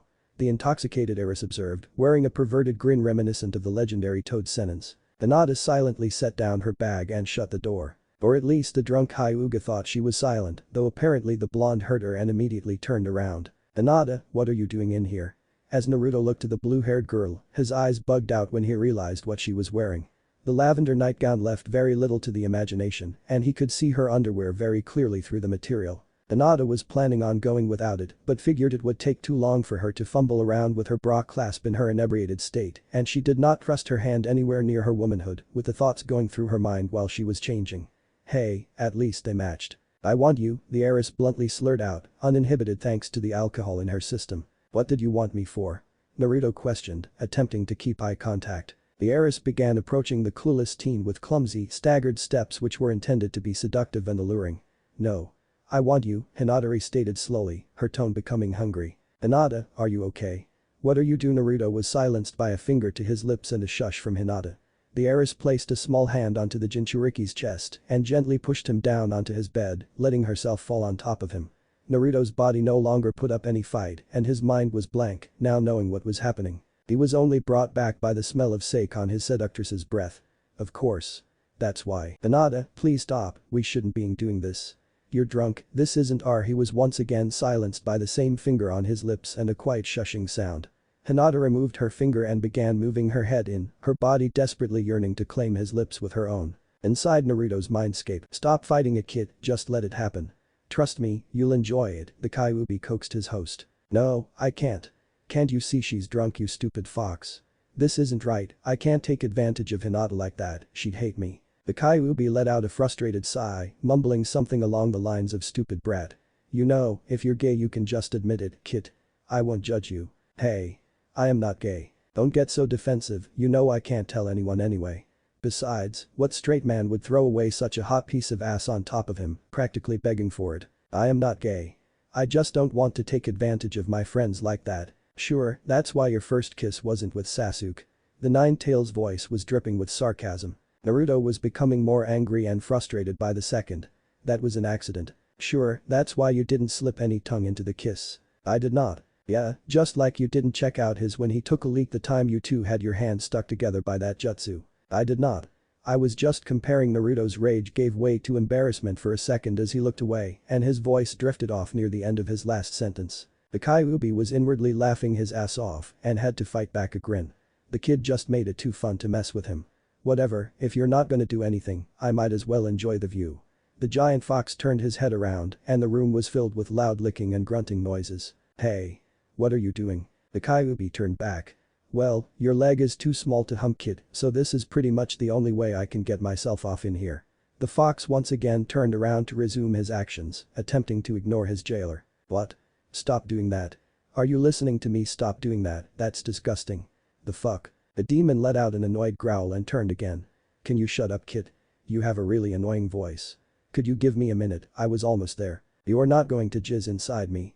The blonde screamed. What, you want me to pull out? Oh, ha ha, you disgusting fox. You're inside my goddamn mind, I don't want you doing that kind of stuff in here. I don't see what the big deal is, kid, you never have a problem when I shit or something in here. Well, that's diff nani. The Kyuubi merely point a clawed finger to the corner of his cage, the floor of which was covered in the fox's excrement. Why the fuck are you shitting in the corner of the cage? Well duh, everyone knows you're supposed to shit in the corner, if I just did it everywhere I would have to walk around in it, shithead. The Nine-Tails could not help but snicker at the name. Naruto was fuming, growling through clenched teeth. You know what I mean. Why are you shitting inside of me? Because that's how the body works. You eat, you shit. And you know I can't just leave to do my business, the fox stated matter-of-factly. Hey, don't get smart. Why wait, what the hell have you been eating? You're inside my head. What do you think? I don't know, there's nothing in here except my mind. Exactly. Naruto just stared with an angry and expectant look, waiting for the fox to clarify. The only thing the Kyuubi did was let out a big sigh. Sometimes, kid, you make me think I eat too much. Now if you'll excuse me, a little bit of privacy would be nice. I told you you're not doing that in there. Why are you even doing this? You're a goddamn fox. Why would you find a human attractive? What are you, a nun? The whole interspecies thing is totally hot. Come on, like you've never thought of hooking up with a sexy little vixen. You.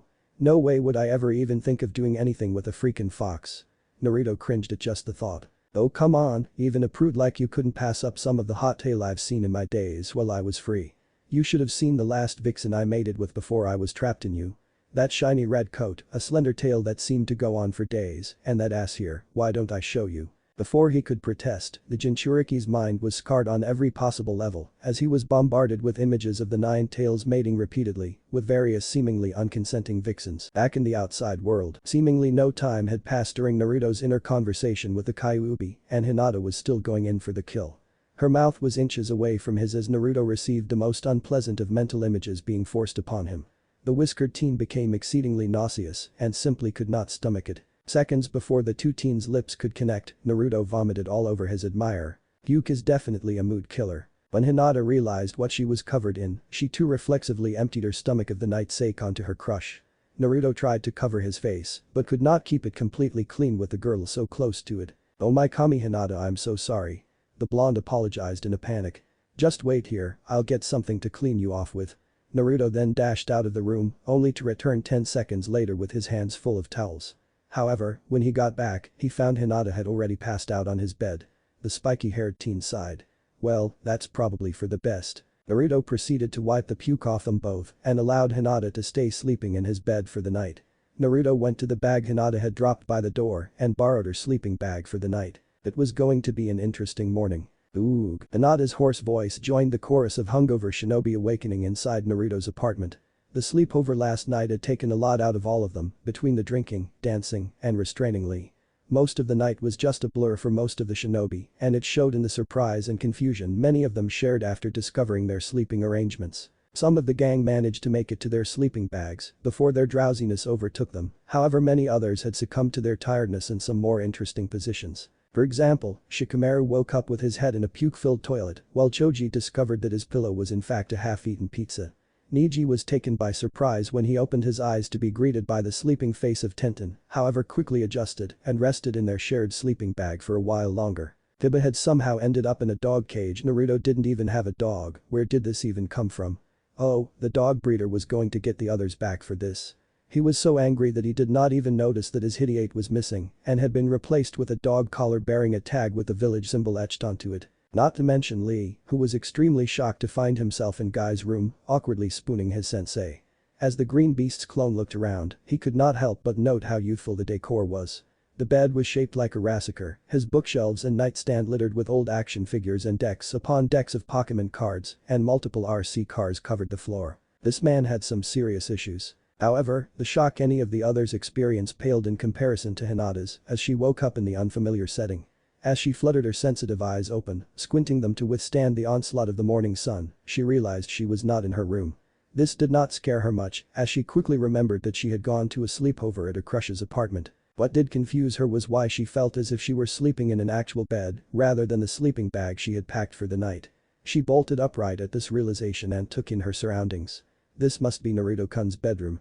But then that means I'm in Naruto-kun's bed. Hinata's throbbing head swelled with thoughts and emotions, from fear to curiosity, to confusion, to anxiousness, and everything in between. As the heiress pondered her situation, disjointed pieces of last night's events came back to her. The lap dance, the sake, her cousin getting laid. She could recollect talking to Ino about something she was going to do. Oh my kami, Hinata thought. Did she do what she thought she did? She looked at both sides of the bed, but to her slight relief, but mostly disappointment, it was empty except for herself. As the blue-haired Kunoichi released a let-down sigh, she heard a loud yawn coming from beside the bed. Hinata leaned over the edge of the bed to see her love waking up in a sleeping bag beside his own bed. As his eyelids revealed his hypnotizing blue orbs, he looked straight up at her and gave her a heartwarming smile. "Morning, Hinata," the blonde cheerily said. "Ah no, morning, Naruto-kun." Hinata paused awkwardly, not sure what to say, but soon her curiosity took over. Why are you in my sleeping bag and why am I in your bed?" The whiskered teen gave his classic sheepish smile while a hand rubbed the back of his head. "I guess she doesn't remember what happened." Naruto thought for a while about how to proceed. He decided it was probably best if he excluded last night's intoxicated mishap in order to spare any awkwardness. Naruto did not want Hinata feeling embarrassed over some drunken mistake or worse, hating him for thinking he had tried to take advantage of her last night. "Well, you sorta passed out on my bed and I didn't want to wake you, so I just borrowed your sleeping bag. I hope you don't mind," the Jinchuriki explained, omitting the events leading up to the Hyuga's blackout. Hinata told him it was okay and apologized for taking his bed, despite the Uzumaki's claims that he really did not mind. Still, Hinata could not help but feel down, afraid she had made a fool of herself during the sleepover. After getting dressed, the sleep-deprived ninjas gradually made their way out of the apartment, many saying that they should do this again. The group split up to head to their own homes and prepare for the day's training. Most of the Jonin senseis were forced to call off training early due to the condition of their worn-out students. This came as a huge relief to most of the teens, especially Hinata and Kiba, who both wanted to avoid the awkward conversation with their other teammate, who was sulking over being left out yet again. The only exception was Rock Lee, who was currently being punished for his unyouthful actions by Guy. Ironically enough, his punishment was just a lengthened version of his usual training routine. Some of the teens went home to rest, while others went to grab lunch. Hinata simply wandered around the village, focused on last night's events. Her memories had been slowly returning to her throughout the day. The lavender-eyed girl could now remember how she had ended up in her secret crush's bed. Thinking back on it, it saddened her greatly how the night had ended. It seemed as though Naruto did not remember what had happened. Not that it mattered, her dream boy thought that she had just made her move on him because she was under the influence of the sake. He obviously had no idea how she truly felt for him. How much she had truly wanted it. The female Hyuga thought about it the entire walk.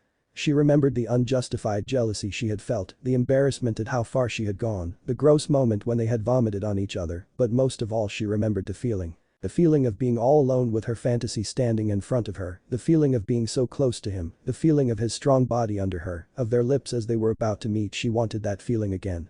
She would do anything to feel that again. He was like a drug and she wanted so much more. While aimlessly navigating the village, Hinata's feet began walking a familiar route, which led her right by the ramen stand Naruto loved so much. Unsurprisingly enough, the orange-clad shinobi was sitting in his usual seat, inhaling a bowl of ramen, when he noticed Hinata walking by in the corner of his eye. "Hey Hinata!" he exclaimed, waving to the heiress. Hinata couldn't help but smile and waved back. The blonde gestured for her to take a seat beside him, which she happily complied to. So you guys got the day off too. You hungry? Naruto asked her. No, yes, the Byakugan user lied. Hinata had already eaten her lunch after running into Ino and Tenten, during which she was grilled for details about her attempted seduction, given a few too many about her cousin and Tenten's experience, and given some advice on how to get through Naruto's dense skull. Boy, Tucci. Bring another bowl of miso for my friend here. Naruto shouted to the chef. It's on me this time.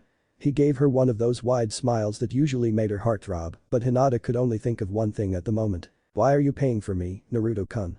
I am just fine paying my own bill, you really don't have to. Oh, just trying to be more generous, you know. Don't worry about it, my treat, Naruto nervously responded, ending with a sheepish chuckle. In truth, he had wanted to make up for puking on her the previous night, but was still convinced she did not remember and didn't want to make things awkward between them if she found out exactly what happened. Hinata graciously accepted the offer in the end, and the two enjoyed some ramen and conversed. They spoke about the sleepover, Hinata expressing how much she had enjoyed it. However, they both avoided the bringing up what Hinata had tried to do with Naruto, both thinking the other did not remember and wanting to avoid making the conversation uncomfortable. After finishing his fifth bowl of ramen, the full knucklehead turned to Hinata. You know, most of the other guys are just staying in today, so there's not many people to hang out with. If you're not busy or anything, did you want to go do something? The pale Kunoichi froze. As hopeful as she was though, she could tell her crush did not mean for this invitation to sound like a date. Still, she was flattered to be asked to keep him company and would definitely not turn this offer down. Sure, that sounds good. Awesome. There any place you'd like to go? I've been really bored since they called off training and can't think of anything else to do. Hinata thought back to Ino's advice earlier that day. She had tried to give Hinata ideas on ways to try to get Naruto more interested in her, and one specific scenario came to mind immediately. A sly grin appeared on her face. Well, I have been wanting to get some more clothes and I could really use someone else's opinion. She looked on hopefully to her love. Well, as much as I would like to help you shop, I don't really know much about women's clothing. Hell, most people say I have a shitty fashion sense in general. For some reason no one sees how cool orange is. Hinata could not help but giggle at this. It was then that she decided to pull out another tip from Ino and try flirting with him. Really? I think your outfit looks cute, Hinata said in a slightly sultry manner. She raised her hand to graze his shirt down his chest, his face glowing hot pink, thinking about how she had been touching him the same way the previous night. Please come with me. Hinata put on her cutest pout and saddest puppy dog eyes. Naruto simply could not refuse. Oh, alright, just make sure to keep the receipts in case everyone hates what I pick out. Naruto joked, earning another giggle from his admirer. Naruto paid for their meals, and the two left in the direction of the shopping district. The two were walking down the crowded streets of the shopping district, making their way past countless villagers and shinobi alike. The pair was engaged in some light conversation, managing to push aside any uncomfortable feelings caused by the sleepover. Naruto was currently doing his best impression of the time Jiraiya drank too much sake and accidentally made out with a rather feminine man. Hinata was cracking up at this when she noticed a shop that caught her eye. It was one of Ino's favorite clothing stores, so the heiress knew it would have some clothes that would help her catch her crush's eye. Without a second thought, Hinata grabbed Naruto by the arm, savoring the contact, and pulled him hastily into the store. Whoa, Hinata, what's the rush? Naruto asked, not expecting this from the normally reserved girl. Hinata sheepishly responded, oh, sorry. Guess I'm just excited. And hopefully you will be too by the end of this. Naruto just shook his head, not aware Hinata was so into shopping. What am I getting myself into, he thought. The lavender-eyed Kunoichi led him to the women's section, searching through rack after rack of clothes. Every once in a while, Hinata would pick an outfit off the rack and hand it to Naruto, who would simply follow her carrying what she handed him, not knowing what else to do. After Naruto had accumulated a sizable stack of clothes, Hinata brought him to the changing room area. She thanked her crush for holding her clothes before grabbing them and heading towards the first vacant change room. Just wait there, I'll be out in a second, she said with a bright smile before closing the door, leaving Naruto by himself. He did not have to wait long, however, as a minute later the change room door reopened and Hinata stepped back out. How does it look? She asked curiously, gauging the blonde's reaction. Naruto could not tear his eyes away from the sight that greeted them. He looked Hinata up and down in awe. She wore a pair of tight black yoga pants, paired with a sleeveless lavender crop top, which stretched out against the pressure of the heiress's engorged mounds, and was ripped in the back to reveal even more skin than her bra straps. It looks great, Naruto stammered, giving a weak thumbs up, not managing to meet Hinata's eyes. Are you sure the pants don't make my butt look big? The pupilless Kunoichi turned around and bent over slightly, displaying the body part in question. For a minute Naruto was speechless. The way the yoga pants hugged her every curve gave the impression it was a second skin, as if her round ass was bare in front of him. He was unable to give a response, as all his willpower was focused on resisting the urge to slap Hinata's rear with vigor. Hinata was confused and disappointed when she received no answer until she turned around to see her crush, holding a hand up to his nose to stave off a waterfall of blood and violently shaking his head no. Hinata grew a satisfied grin. Definitely buying these, she mentally decided. Hinata returned to the change room to get dressed in her next outfit. As she returned to Naruto in various revealing garments, she proceeded in much the same way, questioning and teasing the whiskered teen, paying close attention to his reactions to decipher which outfits he liked best. This proved to be quite difficult though, as the loud and obnoxious boy went all but mute each time she stepped out of the change room. Finally, after several changes, Hinata was down to the piece de resistance. "What do you think of this, Naruto-kun?" Hinata called to her crush. When Naruto looked up, he was not expecting the sight that he beheld. In front of him was the former shyest shinobi in Konoha, the one who never left her house without the baggiest possible winter coat in the smallest bikini he had ever seen. There was just enough material to be able to tell it was his favorite color, orange. The top did not even cover the underside of her oversized, nearly all of her creamy skin was on display, while the beautiful teen casually stood there with only a small tinge of her trademark blush coloring her cheeks. Only one thought went through Naruto's mind. I didn't know the Leaf Village had a beach. This was all he had the necessary brain power left to think. The rest of his cranial capacity was currently dedicating to preserving the image before him into his permanent memory. Hinata was very pleased by the reaction she received from her temporary fashion consultant. He did not give a single word in response. Instead, Naruto's face burned a darker shade of red than Hinata could ever produce, so dark that the blood that flowed out of his nose like water from a showerhead was not visible until it left his chin. His eyes were wide and unmoving, and Hinata caught the blonde shifting his legs in a subtle attempt to hide the growing bulge in between them.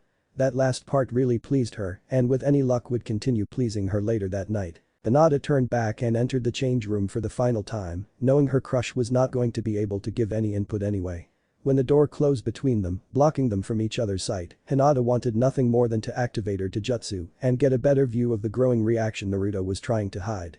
Before she did though, an idea struck. The thought of what she was going to do elicited a mischievous grin from the heiress. She undid her bikini strap but held the front to prevent it from dropping yet. "Oh, Naruto, can you help me? I think the door is stuck." Hinata lied, feigning worry as best she could. "Don't worry, I'll try to find someone who works here. Maybe they'll know what tea." And no. Hinata panicked, obviously this idea was not thought through at all. "I know but I am claustrophobic. I need to get out now, please hurry and get me out now." Hinata blurted out, mentally berating herself for acting on such a half-baked idea.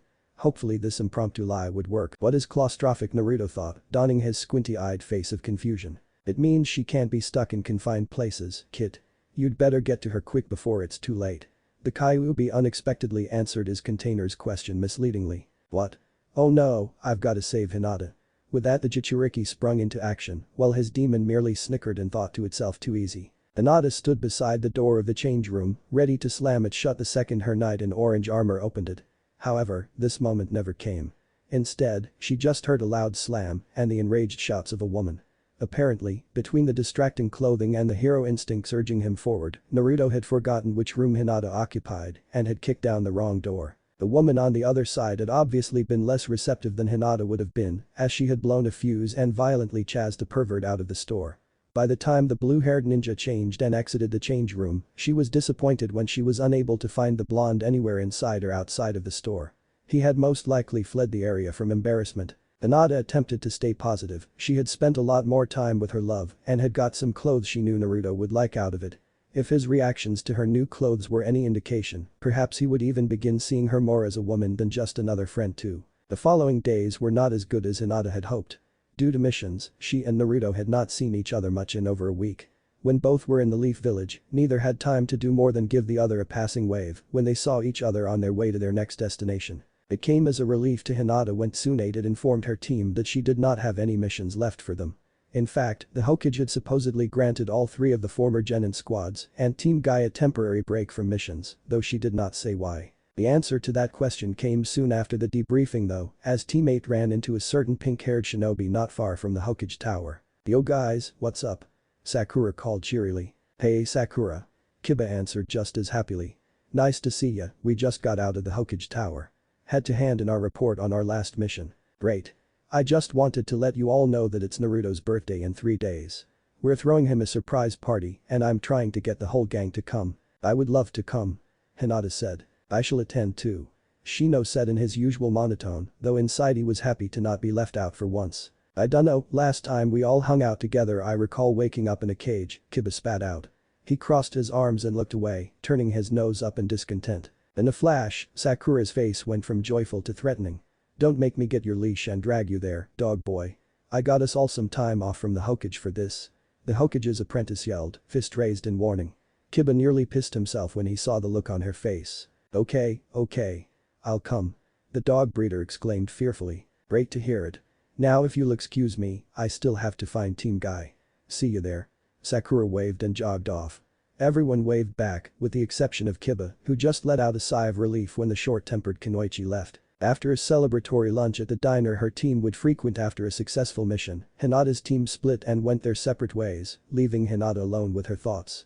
She was ecstatic that she would be able to see Naruto again, but could only wonder, what should I get him?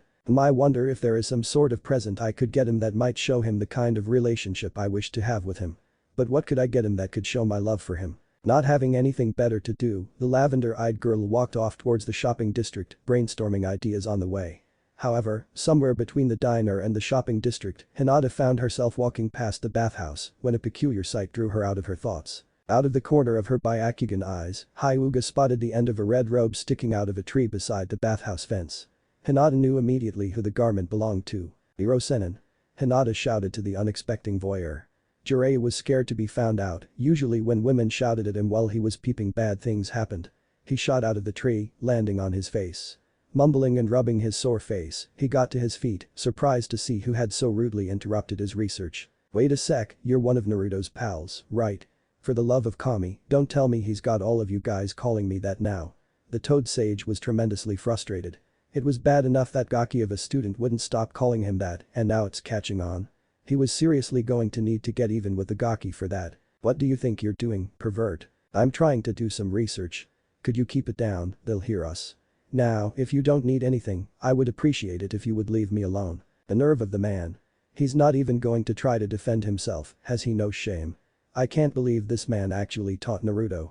The only thing he has ever been able to pay attention to is that's when Hinata got an idea. Who else would be able to give better advice on how to get her crush to take notice of her than the infamous pervy sage? Perhaps he could give her an idea that would help get a boy's attention. Before the old lecher could climb back into the tree, Hinata hesitantly spoke up. Wait. Actually, there is something you could help me with. If you do, I will not continue to interrupt your research. Hinata's voice dripped venom at the word. Jiraiya let out a sigh of both relief and annoyance. Fine. What is it you want, Hinata, is it? Hinata nodded. Actually, I was hoping you could give me some advice on how to get a boy to notice me. The sage's mouth formed a lecherous grin and he let out a quiet chuckle. Oh really now? Anyone in particular? The pervert prodded immaturely. And no, Hinata lied. She could not let Naruto-sensei know the boy in question was his own student, she was afraid he would tell him. The heiress definitely did not want her crush to find out about her feelings from this depraved lecher. Look, I don't really have much time now, I gotta finish my next novel before its deadline. If you really want the boy to fall for you, take this, Jiraiya said as he fished a book out of his pocket, just read through this, it's filled with ideas that should get anybody with a working rod's attention. The lecher giggled with his perverted grin and leaped away, leaving Hinata alone. The curious girl looked down to the book which supposedly held all the answers to her near-lifelong predicament. Hinata blushed after reading the title of the novel. Icha Techniques. Hinata was at a loss for words, yet strangely unsurprised. What else would she expect from the Hiro-sennin? Intrigue hit the Hyuga and she decided to open the book just to see what all the fuss was about. She began to read the first chapter, attempting to discreetly hide the title of the novel, while continuing to make her way to the shopping district. The book was unlike anything she had read before, definitely not an acceptable novel for a proper Hyuga. Hinata could not stop reading it though.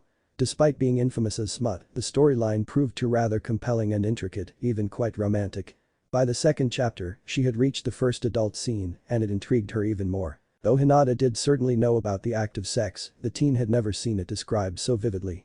Neither of her parental figures had gone so in-depth in their talks to her about the subject. As the characters continued their lewd deeds, the captivated teen began picturing her and Naruto in their place. Oh my, that would definitely get Naruto-kun's attention. I wonder if he would actually do that with me. Wow, that sounds really hot. I wonder if it actually feels that good. Where would I even buy one of those? By the time the pervy Hyuga got to the third chapter, she had gotten into the habit of replacing the lead characters' names with theirs, not even remembering the protagonist's actual name. By the fourth she had forgotten any insecurities she held about reading the book in public, and by the time she read the fifth chapter, she had no clue or care for where she was or where she was going. The while after Hinata had unknowingly passed the shopping district, Kakashi had seen her walking down the street, lost in the same installment of his favorite series as him. He approached the Byakugan user, cinching their steps together to walk beside her. "It's nice to see the youth of today enjoying the joys of fine literature," he declared without looking up, giving on of his eye smiles. Yeah," Hinata responded absent-mindedly, her pupilless eyes never leaving the page. "Which chapter are you on?" 8. "Oh, that's a good one. Makes me cry every time."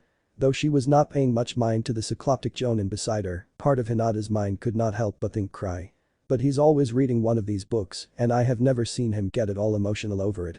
Maybe that's why he always covers one eye. While Hinata read her new favorite novel and pondered the possibility of crying with one eye, the copycat nin continued.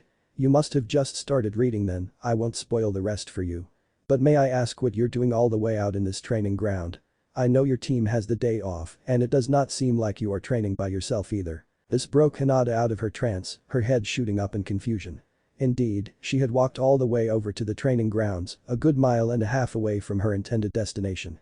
"Oh, I guess I must have zoned out there," the heiress confessed, embarrassed for being so caught up in the erotic novel. "Why are you here?" Hinata asked, now curious why the Sharingan user was here too, seemingly doing the same thing as she was. "Oh, I'm just trying to avoid someone." "Well, the Hyuga awkwardly said, wanting to head back and not really knowing what else to talk about with the Team 7 leader. "I then, enjoy the book." "Oh yeah. And if you run into Guy, tell him I'm too busy training Naruto to do any challenges.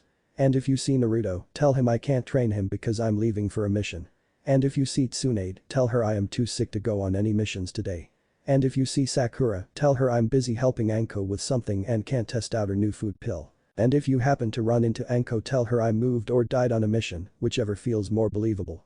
Hinata's sweat dropped, nodding her head in response. Did Kakashi ever do anything other than read those wonderful, smutty books? Forget late, it was a wonder the lazy shinobi ever showed up for his team at all. Replace those books with cloud watching, and the man was practically an older Shikamaru. In a barbecue restaurant in Konoha, the lazy Nara was eating with his teammates when the urge to sneeze hit him. However, instead of ending it with a climatic chew, the pineapple-haired shinobi merely muttered a troublesome under his breath, unable to summon the effort to even sneeze. As Hinata departed the training grounds, she realized that it was nearly time for dinner. Disappointed she had wasted a day of looking for a gift for her love, she reluctantly walked home before she was late for dinner. On the way home, while reading the book she had received from Jiraiya and contemplating applying some of the ideas in the book, she got an idea for her gift for the lucky Uzumaki. If she played this right, there was no way even Naruto could miss this hint.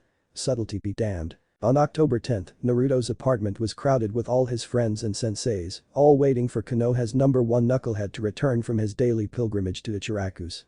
All of the Konoha 11, their senseis, the new Team 7 members Yamato and Sai, Konohamaru and Jiraiya had showed up. They were all chatting to each other in the darkened apartment, waiting for the birthday boy to arrive. Niji deactivated his Byakugan. "He's coming. Everyone be quiet." Niji called out in warning, silencing the room. "Hinata, you can deactivate your Byakugan too now." Despite this, his cousin gave no response, nor showed any signs of stopping anytime soon. Niji just shrugged it off, figuring she was just nervous seeing him like she used to be. However, in the darkness of the room Niji had not noticed Hinata's tomato red blush or that she was shifting her legs uncomfortably. At the moment, Hinata appeared to be imagining blowing out Naruto's candle. I'm not sure if that innuendo is awesome or awful, let me know in the reviews. Either way it's too appropriate for the occasion. After entering his door and turning on the lights, Naruto was greeted with over a dozen shinobi yelling surprise. Startled beyond belief, Naruto's ninja instincts kicked in and he threw a kunai towards the nearest target.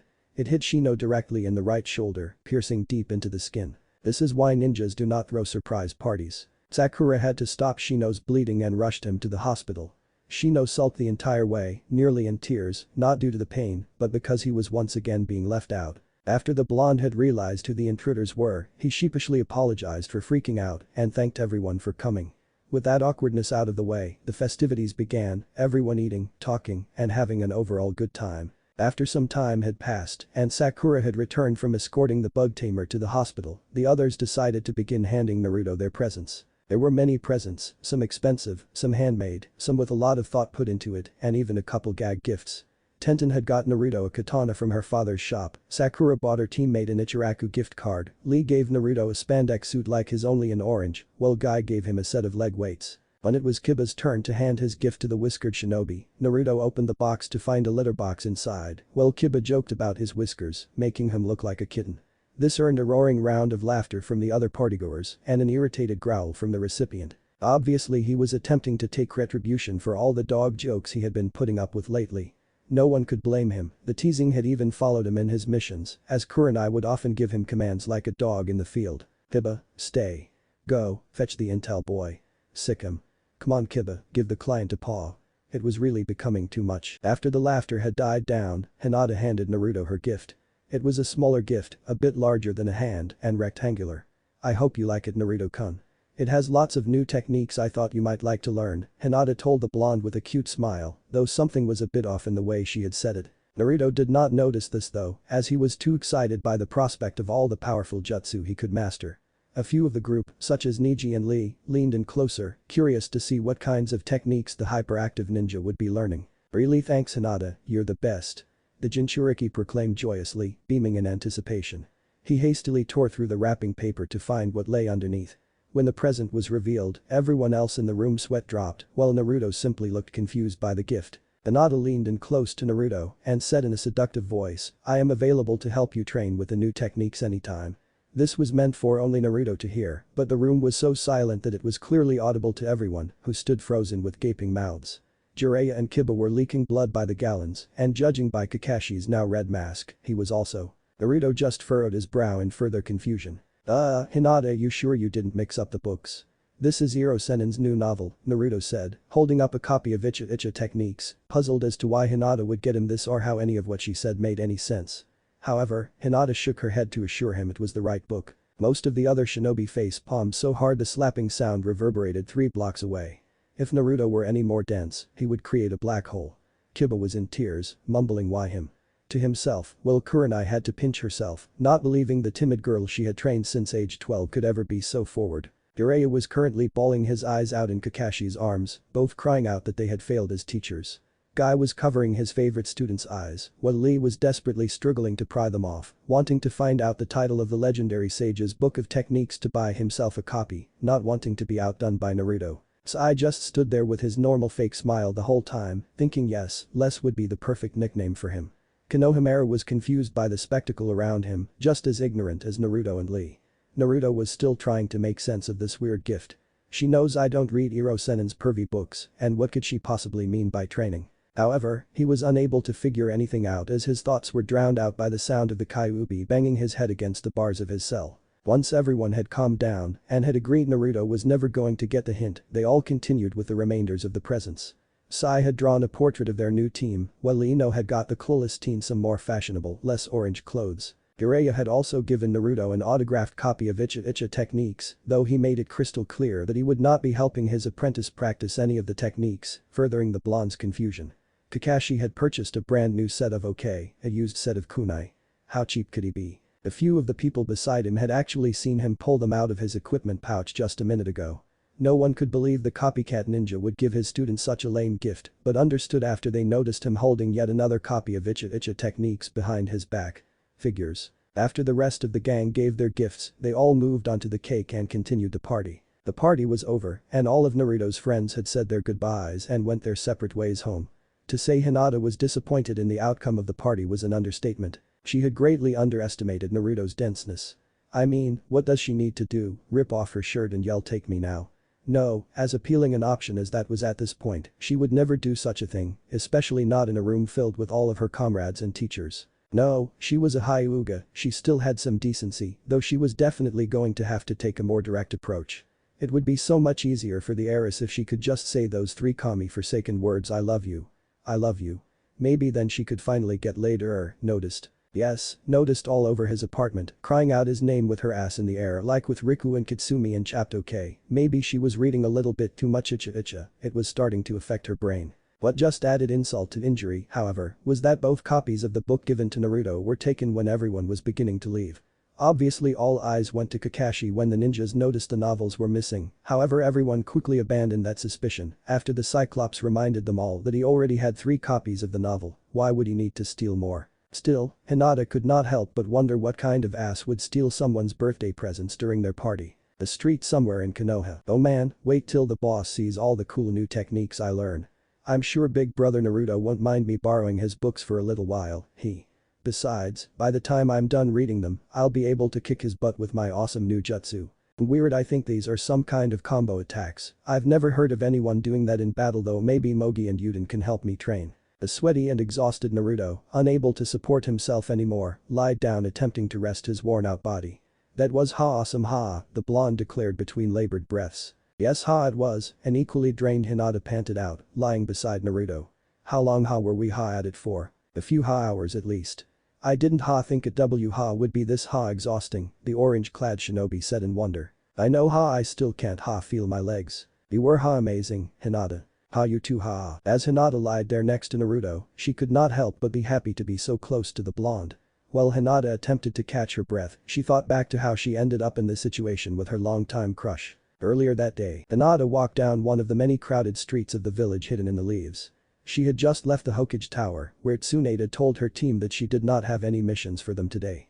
The blue-haired Kunoichi was always glad to have some time off. Every shinobi needed a break from the stressful life of a ninja to relax once in a while. Plus, a day off meant a day that could be spent with Naruto. Since his return, Hinata had actually begun to develop a taste for Ichirakus as well, and had used this as an excuse to stop by when her blonde ray of light was there, and the two had spent a lot more time together because of it. Though they would just eat and talk about their day, it was still the highlight of the day for the heiress. However, today Naruto had not been at his usual lunch hangout. This obviously came as a letdown to Hinata, but she did not let it drag her down. Instead, she decided to use her free time to get another book from her new favorite erotica series. Though she is embarrassed to admit it, the Hyuga heiress had been so engrossed by Icha techniques that she had read through the whole book in just a week and had started reading through the rest of the series. She had stopped reading in public though, as that act often led to her being late for her curfew or finding herself downright lost. However, the pupilless Kunoichi never reached the bookstore because along the way she was interrupted by an unexpected but very pleasant surprise. Hey Hinata. Hinata turned around after hearing someone shouting her name, not that she had to, she would recognize that voice anywhere. Naruto, hello, she responded with some surprise in her voice, caught off guard by her crush's sudden appearance. What could Naruto be doing out in this part of the village by himself? The blonde rushed up to the surprised Kunoichi with his usual foxy smile plastered on his face. Perfect, I was just looking for you. He exclaimed gleefully. Wait, Naruto-kun was looking for me? What could he possibly want me for? Unless no, there is no way. Really? Why were you looking for me? Hinata asked, astonished that her spiky-haired heartthrob was actually seeking her out. She was hoping against her better judgment that perhaps he had caught on to her feelings and was coming to ask her out or declare his own love for her or just take her right there and make her his. Maybe I should cut down on the icha before I do something indecent in public, Hinata conceded, making a mental amendment that she would have no problem doing anything lewd in public if she was with Naruto. Well, you see there's something I've really wanted to do, it's just that well, everyone else has already done it and I just feel like the Uzumaki nervously rambled. Hinata just stood silently, clueless as to what could have the ever-confident shinobi so flustered. I mean, I guess what I want to say is I'd like to take you up on that offer you made on my birthday. Hinata was a statue at this point. Her muscles had tensed and her eyes were wide. While her body was frozen in place, her mind was using every bit of its capacity to process what Naruto had just said. My offer on his birthday, does he mean what I said when I gave him his gift? Wait, he figured out what I meant and he wants to do that with me? Oh sweet Kami, I am going to ride him so hard his whisker marks fall off. If you don't want to anymore, that's okay, I guess I'll just No. I would love to. Anytime, ever. Hinata all but shouted at the top of her lungs, mortified by the thought of losing her chance with Naruto.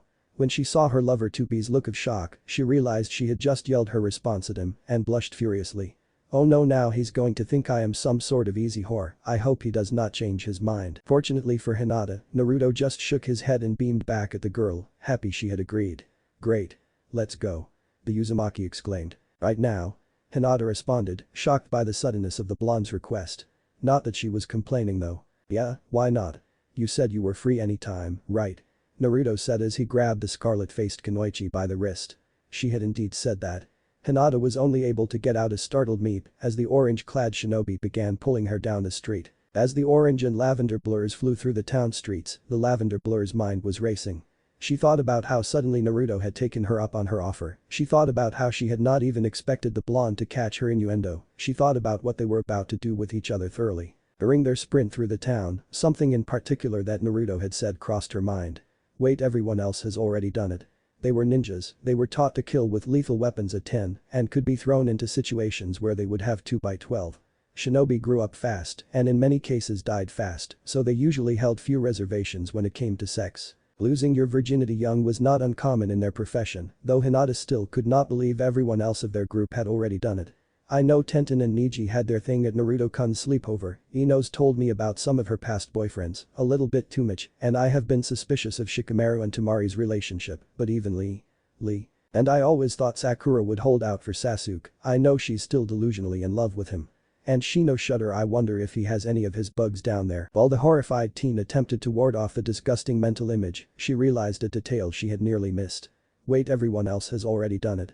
Does that mean Hinata only managed to hold back her squeal of joy due to the fact that she lacked the breath to do so from trying to keep up with her crush? The heiress reveled in the fact that she would be Naruto's first and hopefully last, just as he would be his.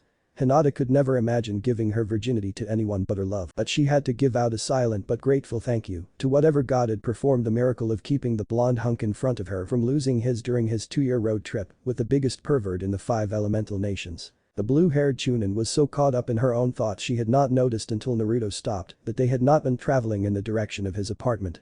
Instead, when her guide had stopped, she found the two of them standing in a vacant training ground. "Oh no, Naruto-kun, why did you bring me here?"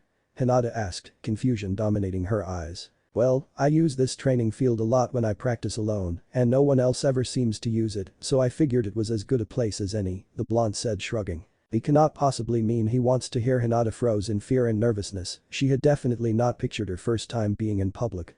Deep in some depraved corner of her mind, however, a spark of excitement grew from the idea of it, the rush of possibly being caught at any moment. Despite this, she was still very hesitant to actually go through with such a thing and shook her head clear of the thought. "Why not just go to your apartment?" Hinata asked the obvious question. Naruto lived alone and to her knowledge did not receive visitors too often. It was an ideal place. "My apartment?" the Jinchuriki asked, looking a little confused himself now. Well, it's a little small, don't you think? And I don't want to wreck the place." Naruto sounded as if the answer was obvious and Hinata's eyes could only widen. "Oh Kami, what am I getting myself into?" the confused Kunoichi thought, uncertain whether to be curious, afraid, or aroused. Her already present blush intensified as the first and final emotion caused her to attempt to imagine what he would do to her that would wreck his place. "But what if someone sees us?" Hinata asked shakily. The blonde just raised a brow, curious why the girl in front of him was asking so many questions. "What's the big deal with that? They could even join us if they want to." Hinata's blood-red flushed face started to go blue after she forgot to breathe. "Well, as long as they aren't like Sakura. She just laughed at me when I asked her about it." Ignoring the fact that a crush had gone for her bubblegum-haired rival before her, Hinata finally breathed in as she wondered what Sakura could have to laugh about. Laugh. The nerve of her. "I am glad she turned him down, but to laugh, I got a pretty good view with my Byakugan before and he definitely has nothing to laugh about. Maybe it was because he told her he wanted to do it in public. Or perhaps does he have some sort of strange fetish he hasn't told me about yet?" The Hyuga racked her brain, feeling relieved, furious, and puzzled by Sakura's reaction. Throughout her entire questioning, Hinata had been unknowingly inching closer to the object of her desires, and the close proximity was becoming unbearable for the girl. She could not help but lose herself in the sapphire gems he had for eyes, and she could feel the warmth of his breath on her, still heavy from the run to the training ground. Privacy be damned, she was going to make Naruto hers, right there and now. Abandoning all self-restraint, she lunged into her wanting crush, aiming to steal his lips in the searing kiss Hinata had dreamed of for years. She closed her eyes, expecting her lips to meet his. However, all she felt was the hard ground slam into her face as the startled heiress was thrown to the ground. "Ah. What was that for?" she asked, bewildered by her partner's sudden action. "What? Gomen, Hinata. When you came at me like that I thought we were starting." The blonde answered worriedly. "Like Kami, I had no idea Naruto-kun was so rough. Now I know why he didn't want to do this in his apartment. It's okay, Naruto-kun," Hinata lied, "but do you think you could be just a little bit gentler?" As if that wasn't the biggest understatement of the century. To say Naruto was being a little bit rough with her right now would be like saying Jiraiya was a little bit perverted or that Sasuke held a little bit of a grudge against Itachi. If her love continued like this, she was not sure she would make it out of here without a few broken bones. The horny Hyuga slowly got to her feet, rubbing her sore head as Naruto responded, "What, come on, it wouldn't be any fun if I went easy on you. I know you can take it and I don't want you holding back on me either." Hinata began sweating in fear.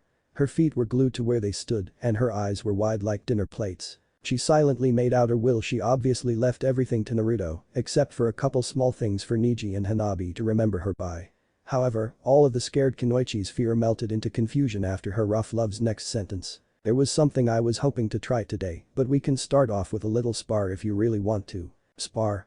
Why would we spar?" Hinata asked without a clue in her mind what Naruto was talking about, not even wanting to know what it was he had wanting to try doing to her. Now Naruto shared the same puzzled expression as the heiress before her.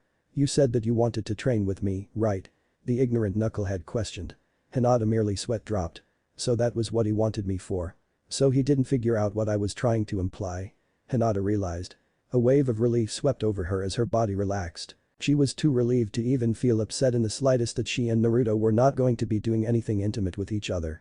As she was about to allow her body to drop to the ground, reassured she was not about to be hospitalized in the most embarrassing way possible, one question surfaced to the front of her mind. "Then what was it that you had wanted to try, that you said everyone else has already done, that it made Sakura laugh at you?" Hinata held a curiosity in her eyes, but also a look that pleaded him to open up to her and a sincere willingness to help.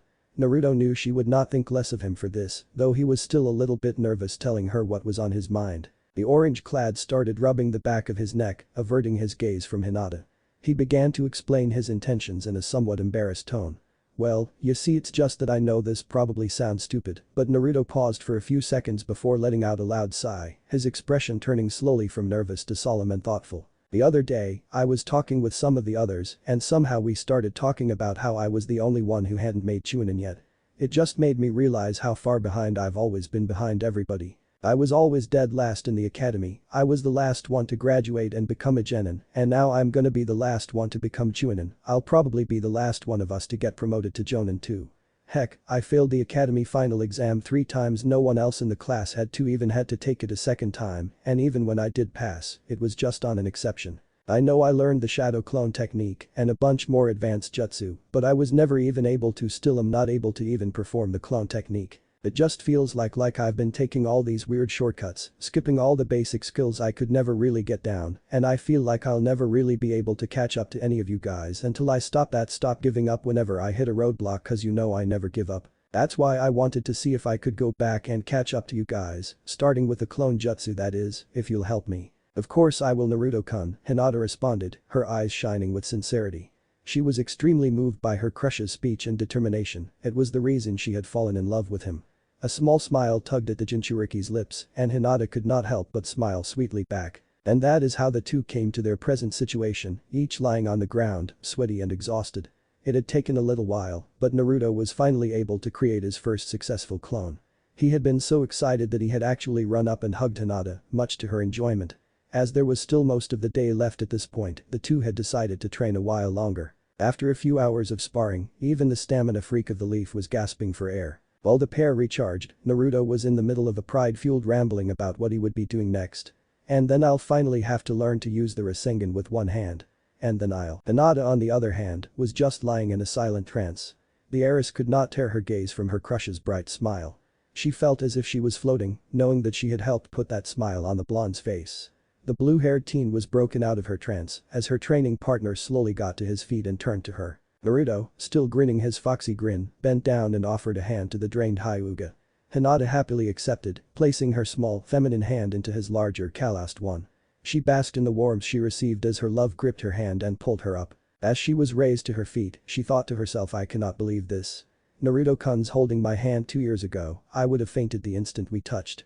Yet, I am still no closer to making him mine." It was true. For as far as Hinata had come over the years, all the time she had spent talking and flirting with him, all the revealing clothes she had bought just for him, everything she had done, she was still no closer to having Naruto realize her feelings than when she was still shy and terrified of being near him. Even with the confidence to try to get her crush to notice her, his density would still prevail.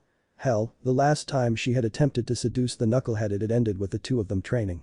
Everyone else who had heard her obvious attempt at seducing the teen shinobi had deciphered it, except said boy, well, and Lee and Konohamaru. Does anyone else have any understanding of how frustrating that felt? In a palace in the land of demons, a sneeze escaped a blonde priestess's lips. Lady Xian, are you alright? A servant inquired. Yes, it was just a sneeze. Now, have you prepared the arrangements for the ceremony? Xian asked. My lady, I believe you may be rushing things. The temple has been set up for the wedding for a week already, but we cannot keep it like that forever. Uzumaki-san never even said when he would be back. Many of your subjects are beginning to question whether he even is Silence. The irritated priestess interjected.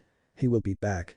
Naruto promised me an heir, he will not forget about me. But Lady Xian, it has been months since he left and we have received no word from him since. Perhaps you should begin searching for another suitor. It is clear to the others that he must have no intentions of. The servant was cut off mid-sentence when Xian quickly grabbed the bell by her neck and violently shook it. Oh, you hear that? I'm getting a vision. I see that you are going to die if you finish that sentence. The priestess threatened.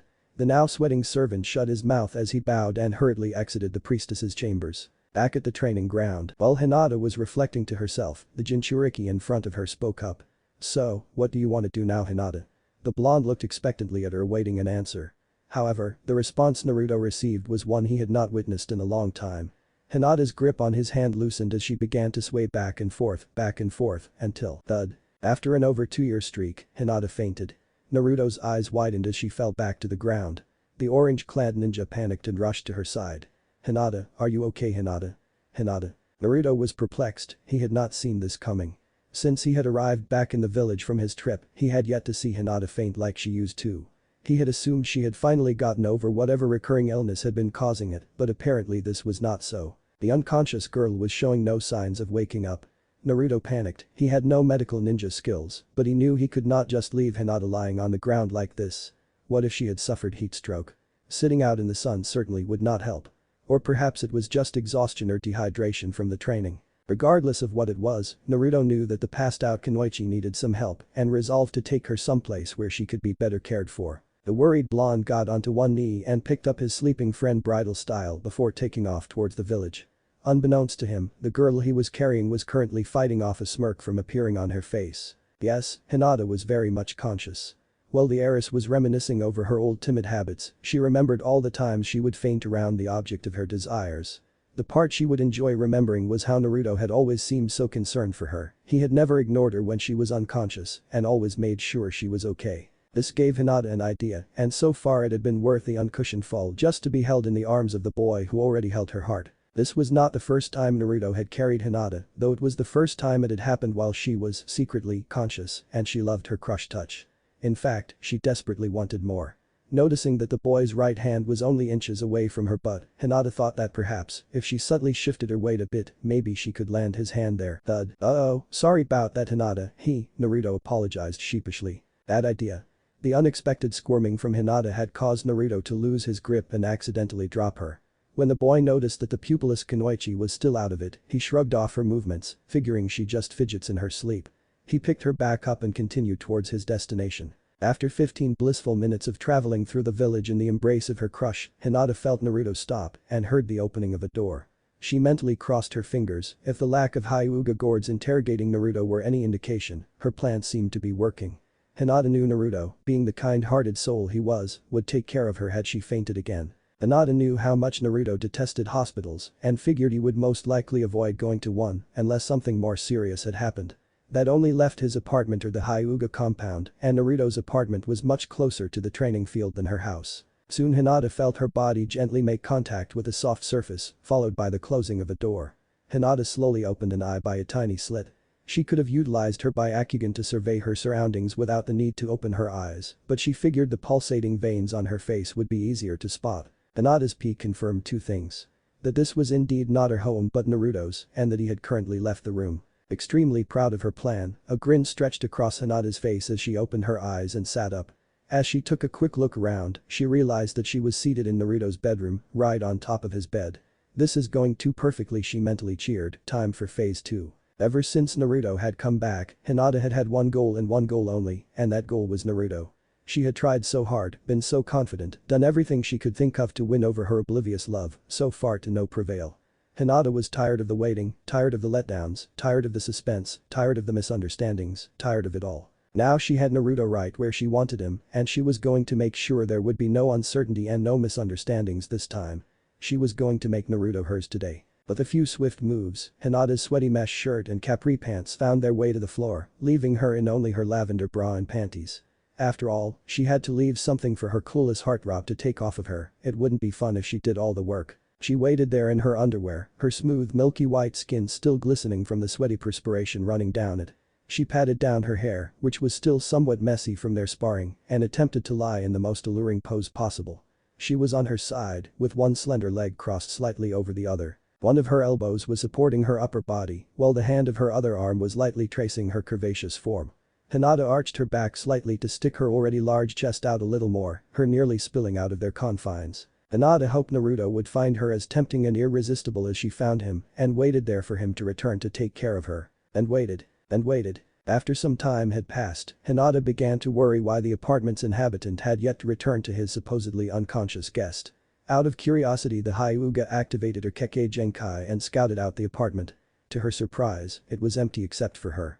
Where could Naruto have gone? He couldn't have just forgotten an unconscious friend in his apartment, could he have? No, he must have had a good reason to leave.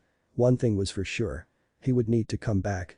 Until then, Hinata made herself comfortable and took advantage of the extra time to go to the bathroom to make a few last-minute touch-ups before Naruto returned. After about a half hour of boredom and anticipation, the sound of the front door of the apartment opening alerted Hinata. She quietly scrambled back to the bed, returning to her sexy pose.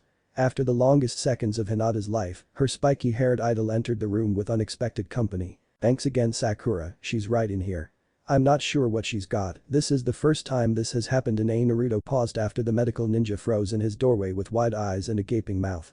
He turned his head to see what had Sakura so shocked and was greeted by the sight of an equally shocked but far less dressed Hinata Hyuga. Naruto's eyes bulged as his face flooded with blood in perfect sync with Hinata. Hinata clutched the sheets of the bed and lifted them to cover herself. "WW, what are you doing here?" Hinata squealed to Sakura in her embarrassment and panic. Naruto, believing that question to be directed at the both of the two entering the room, stuttered out in answer to the half-naked heiress's question. Well, UP passed out after our training, so I brought UP back to my place, and then I got Sakura to come and check you. I think she'll startling Sakura by. The blonde rushed the words out of his mouth at lightning speed after check you out while he attempted not to do just that.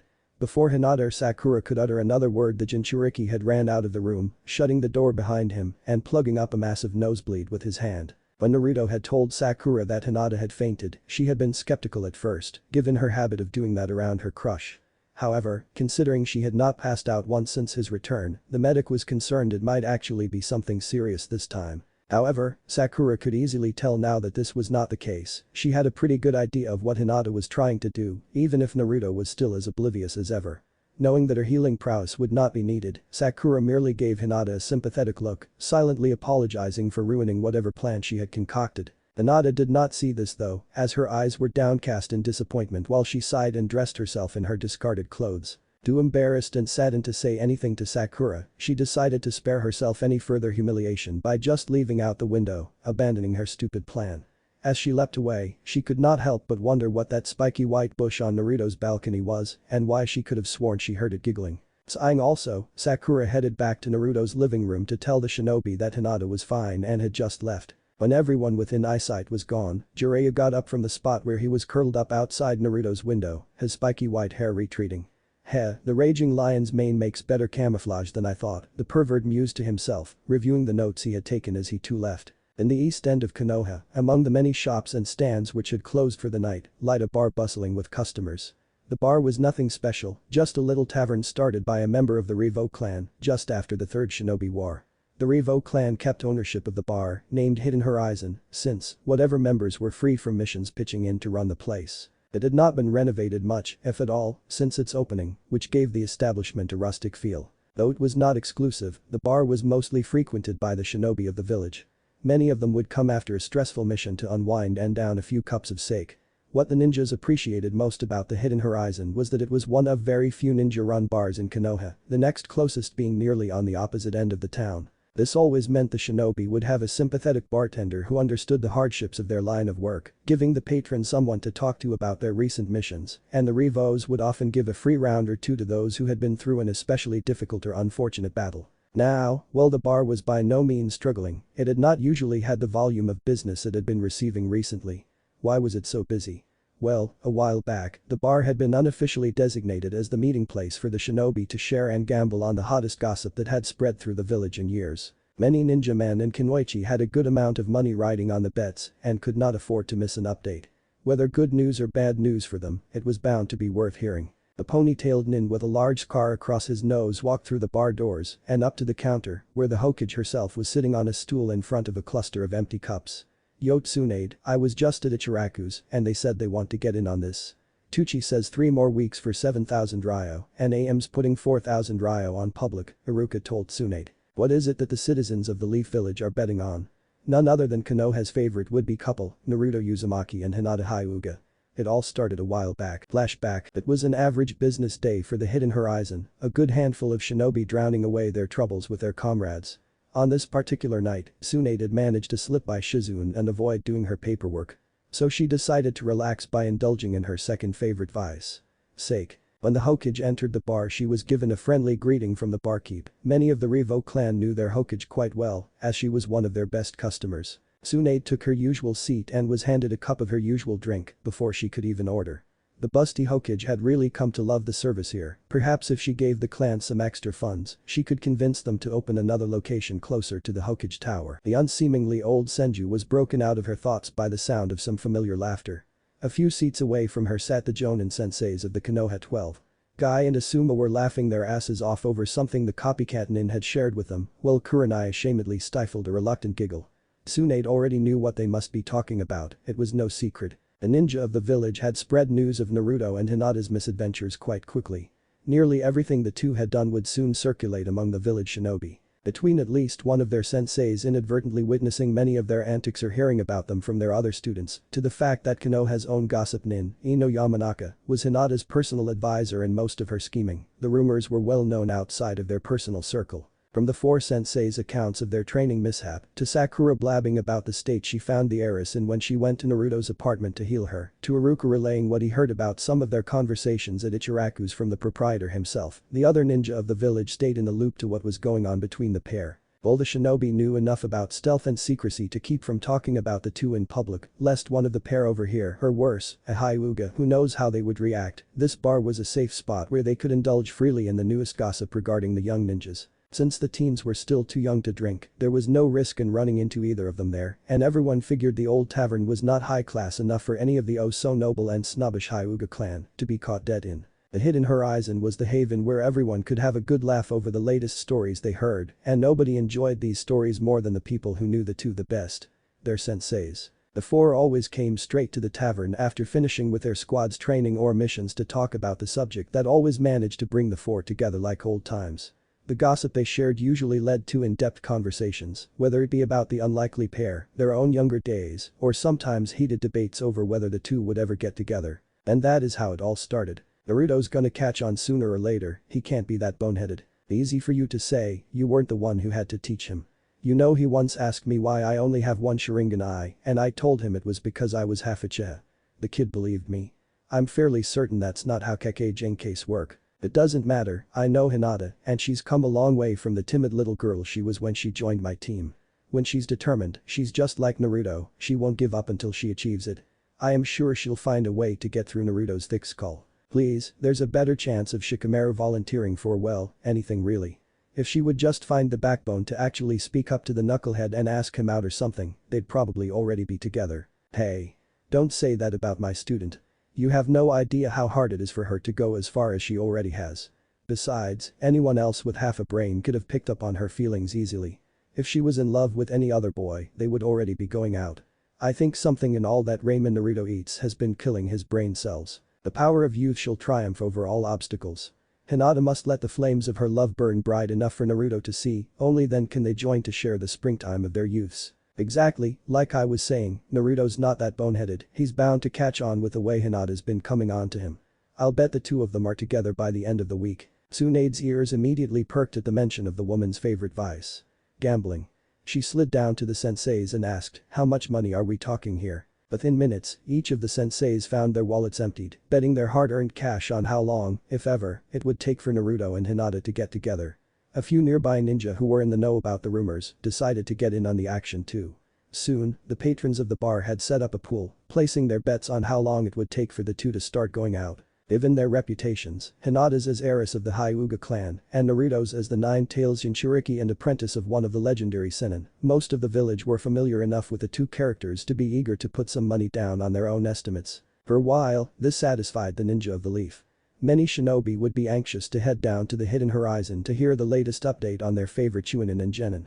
The stories always gave the ninjas a good laugh after a harsh day, some false rumors even spreading due to the gossip's popularity. The added thrill of the money riding on the two only made the news that much more interesting and suspenseful to hear.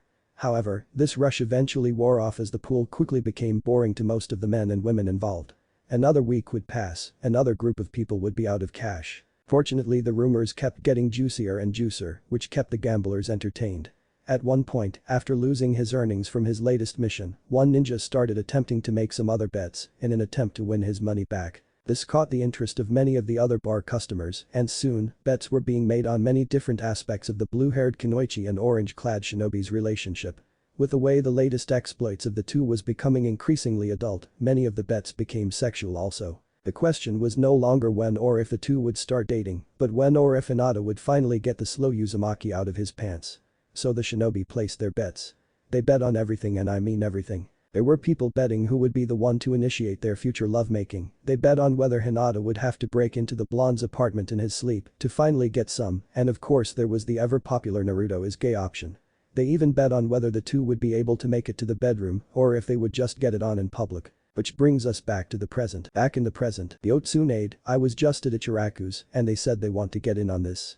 Tucci says 3 more weeks for 7,000 ryo, and AM's putting 4,000 ryo on public, Iruka told Tsune'd, handing her a wad of bills. Her exact words were, I doubt that horny bitch has the decency to resist dropping to her knees and taking off his pants before Naruto even starts his second bowl of ramen one of these days. If you ask me, she sounds jealous.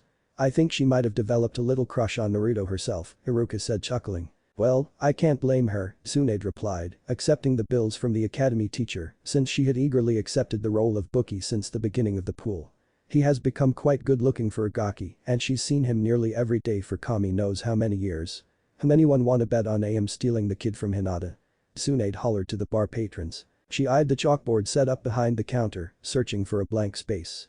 With the volume of different bets going on, it had become rather difficult to keep track of. So, with the bartender's permission, the Hokage had set up multiple chalkboards beside the usual bar signs and menus, each one filled with the different bets people were making and their odds, to make it easier for people to review their options and keep track of all their bets. Oh, I don't think that relationship would ever work out well, Kakashi said, not looking up from his newest book, Icha Sleepover. Why not? Tsune'd questioned. I mean, the age gap between the two of them isn't that big. And she knows how to make his favorite ramen. If he thought she was interested in him, he'd probably drop down on one knee and propose on the spot. She's his dream wife. His chef. This comment earned a hearty laugh from all three, as they all knew how true that probably was. Kakashi tried to keep it together and quiet his laughter to retort. Yeah, but think of it this way, the only place he ever goes to eat is Ichiraku's, so I'm sure they would end up having most of their dates there, which would become pretty awkward. The other two shinobi nodded their heads in realization, the cycloptic Jonin had a very good point. Spending all their dates in front of her father definitely would be awkward. Not to mention how hard of a breakup it would be, Iruka added. There would be no way Naruto would be able to eat there again, so Naruto would starve and Ichiraku's would go out of business. The three resumed chuckling at the imaginary relationship of Naruto and AM. I still say the Gaki prefers A and D ranked missions to B and C ranked ones if you know what I mean, Anko chimed in. The others most definitely did not know what she meant and just stared at her with a confused expression, waiting for her to clarify. Ugh. The A and D stand for ass and the B and C stand for in cunt. Kami. You try to be clever and make a dirty conversation a bit classier and no one understands. I'm saying he's gay. Anko blurted out in frustration. The purple-haired Jonin had a reputation for being rather blunt and foul-mouthed, so she was trying to be a bit more subtle in her dirtier conversations. Unfortunately, she was not so smooth at coming up with innuendo, which was most likely the reason she was always so straightforward. No way, Naruto's academy teacher replied, that kid was always all over Sakura in my classes. There's just no way he's into men. So he's in denial, happens all the time. Why do you think he was always so attracted to Sakura over the other girls anyway? With that temper, strong arm, big brow, and about the flattest chest in town, you gotta admit she is pretty masculine, Anko retorted. Haruka's mouth opened to speak, but he was unable to find the words to make a sound rebuttal. And isn't it true that he kissed that rogue Uchiha back in the academy? Sasuke, right? Yamato piped in curiously. He had been told a few stories about his current team, but he had not confirmed if any of them were true. Anko whipped her head from the wood-style user back to Haruka with wide eyes, begging for an answer. Haruka looked a little disgruntled, annoyed at these people trying to make out his favorite pupil to be something he was not. It was an accident, Haruka mumbled, which put a toothy smile on the snake mistress's face. Anko had her hands on her stomach as she nearly fell off her stool laughing. Wow, and you're still trying to deny it, oh man, this is easy money right here. Can I put another 5,000 ryo on the gaki coming out of the closet? Tsunade nodded her head and accepted the roll of bills shoved into her hand. It all makes too much sense too. The only other bastard I've seen that can turn down such a hot piece of ass without a second thought is his baby-faced boyfriend himself. Anko exclaimed, still bellowing an unstopping laugh. In an underground base somewhere in the Sound Village, the Singnin Sasuke Uchiha let out a quick sneeze. Oh no, Sasuke, sounds like you might be coming down with something, the snake senin said in feigned concern, bearing a deviant smirk. HN. It's just a damn sneeze, I am sure it's nothing, Sasuke coldly replied, arms crossed, looking away from his master. Well, we cannot take any risks with my future vessel. Kabuto, please retrieve some medicine. Sasuke did not trust the way Orochimaru had given his command. Kabuto just nodded and obediently left to retrieve said medicine. He returned a few moments later, handing the last Uchiha a small blue pill. Sasuke looked it over skeptically. It was in the shape of a diamond and had VGR 100 engraved on one side. He was suspicious of the so-called medicine, but looked back at his sensei and realized he was not going to have a choice in the matter. Reluctantly, Sasuke swallowed the pill, which caused Orochimaru's smirk to stretch into a spine-chilling grin. Good. Now we are going to have to observe how it affects your body to make sure the medicine is working correctly. Strip, Orochimaru commanded to a now sweaty and scared Sasuke. Back in the hidden horizon, how would we even know if they did get together?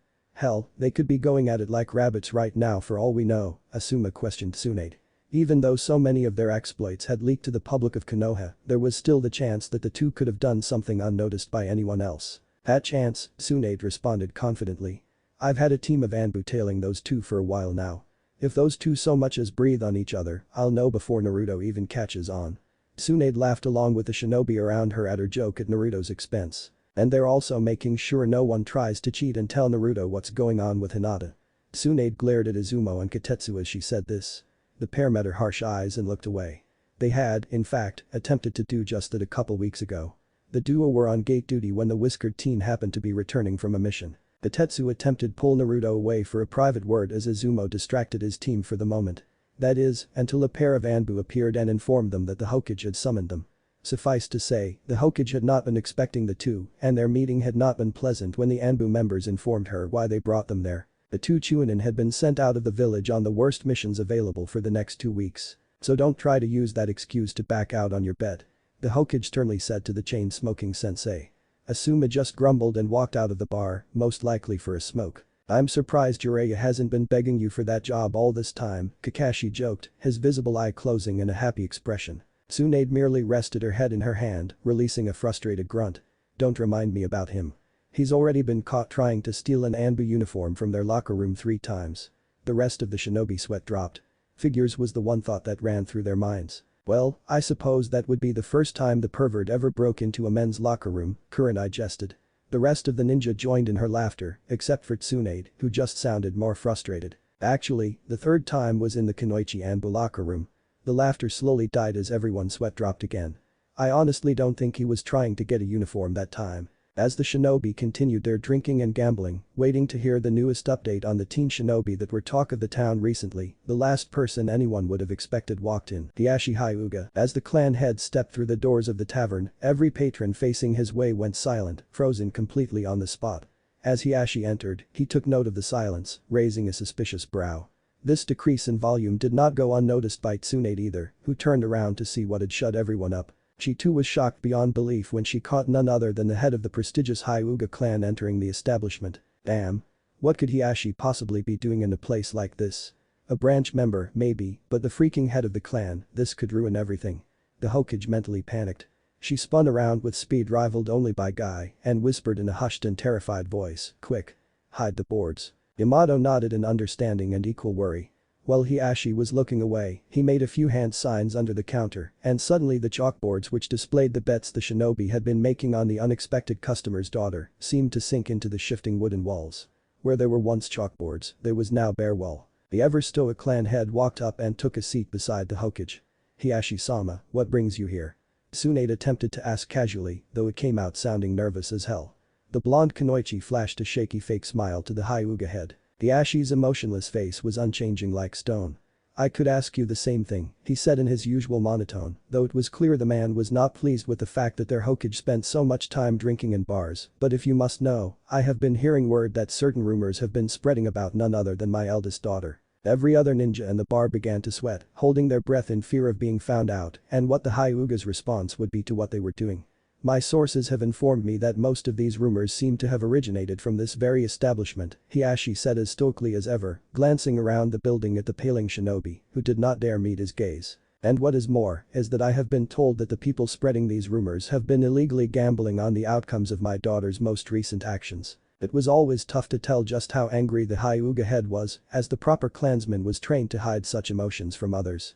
His calm voice and empty Hyuga eyes gave away nothing, but everyone in the bar knew that it was all over. As Hiashi reached into his robes for what everyone could only guess was either a request to have the hidden horizon shut down or his sword, the clan leader spoke up again. "So what I came here to say is I'd like to put 12,000 ryo on 5 more weeks." Every single shinobi in the bar released a breath they were holding and blinked in unison. Many believed they had heard wrong, but were confirmed when the Hyuga finished pulling his wallet out of his robe and began counting his money. After placing the ryo on the counter in front of the bookkeeper Hokage, he looked up towards where the chalkboards were hidden behind the tavern walls. While everyone still stared in quiet bewilderment, Hiashi activated his Byakugan and his face contorted to show a little bit of disgust. "And I am sure my daughter will have the decency to not have relations in public. I'll bet 25,000 on private," the wealthy clan leader said as he pulled another stack of bills out of his wallet. The patrons of the bar, still confused by this turn of events, gave in to their curiosity and began seeking the answers to their questions. "Hiashi-sama, you do know what you are betting on, right?" a curious Tsunade asked. The Hyuga looked back to her as he deactivated his Dijutsu, his face as serious as ever. "Yes, I am well aware of my daughter's attempts at courting the young Uzumaki." "Courting? The only thing she's trying to court is his wang into her snatch," the ever-blunt Anko blurted out, earning stares from the other gamblers, who all wondered why she wanted to die so badly. The Jonin Kunoichi flinched as the clan leader turned to give her a menacing sneer. Satisfied with the amount of fear instilled in the usually tough shinobi for speaking of his daughter in such an indecent manner, he turned back to Tsunade. He closed his eyes in mild annoyance, refusing to look at the others as he addressed the last statement. After a small sigh, he said, "I know of the more extreme methods Hinata has been taking to woo the boy. Alas, from what I have heard the boy is incredibly oblivious when it comes to the matter of romance, so I suppose such measures would be made necessary. Though I would greatly appreciate it if you would not feel the need to constantly remind me, especially not in such blunt terms." The last part of his response came out somewhat threateningly, which had Anko visibly shaking. "And you're okay with this?" a baffled Kurenai cautiously prodded. Another sigh escaped from the Hyuga head. "Though I may not fully agree with the attitudes this generation holds toward such activities, I understand the way it is to be at that age. I was young once too. Especially being a shinobi, I would rather my daughter seek her own happiness before it is too late than have any regrets." Kurenai gave a soft smile towards the clan head.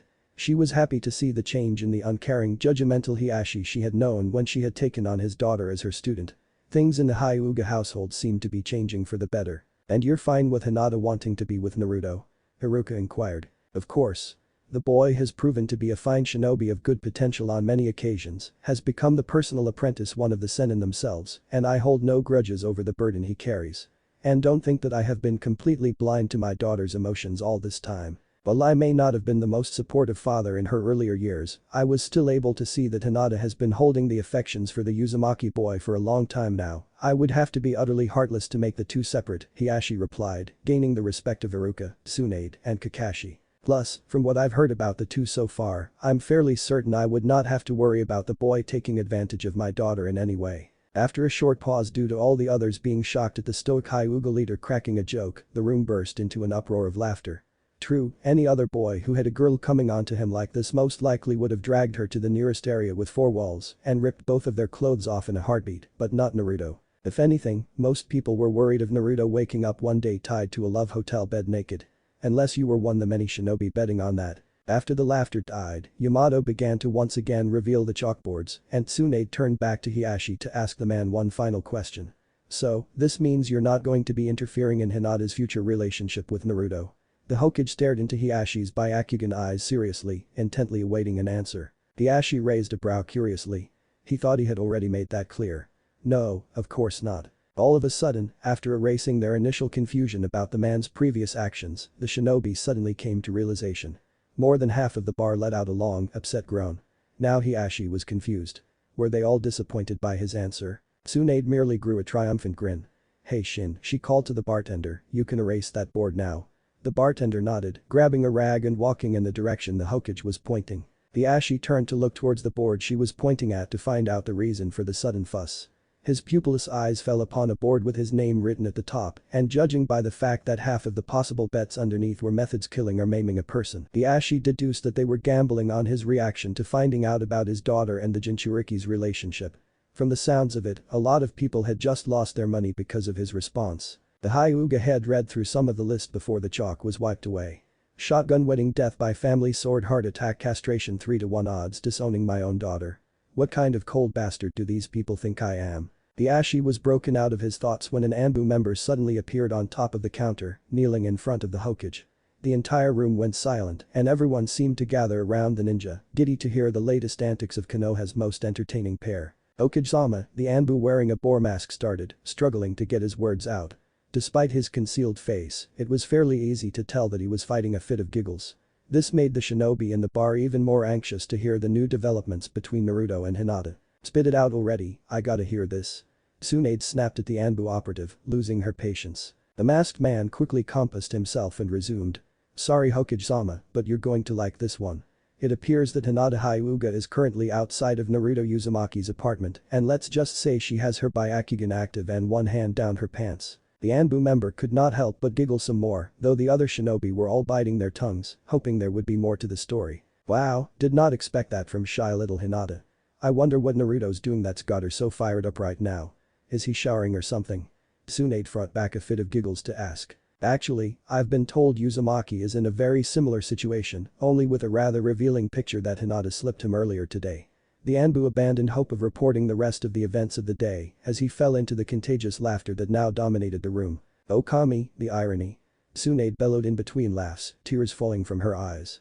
As the customers of the bar all buckled over in laughter, some shinobi who had this week in the pool crossed their fingers in hopes that tonight would be the night one of them made their move, while those who didn't prayed for them to hold out a bit longer. Some people were trying desperately to stave off their amusement to ask for the details on how exactly Naruto came to possess said picture, while others did not care. Oh man, reminds me of my wife.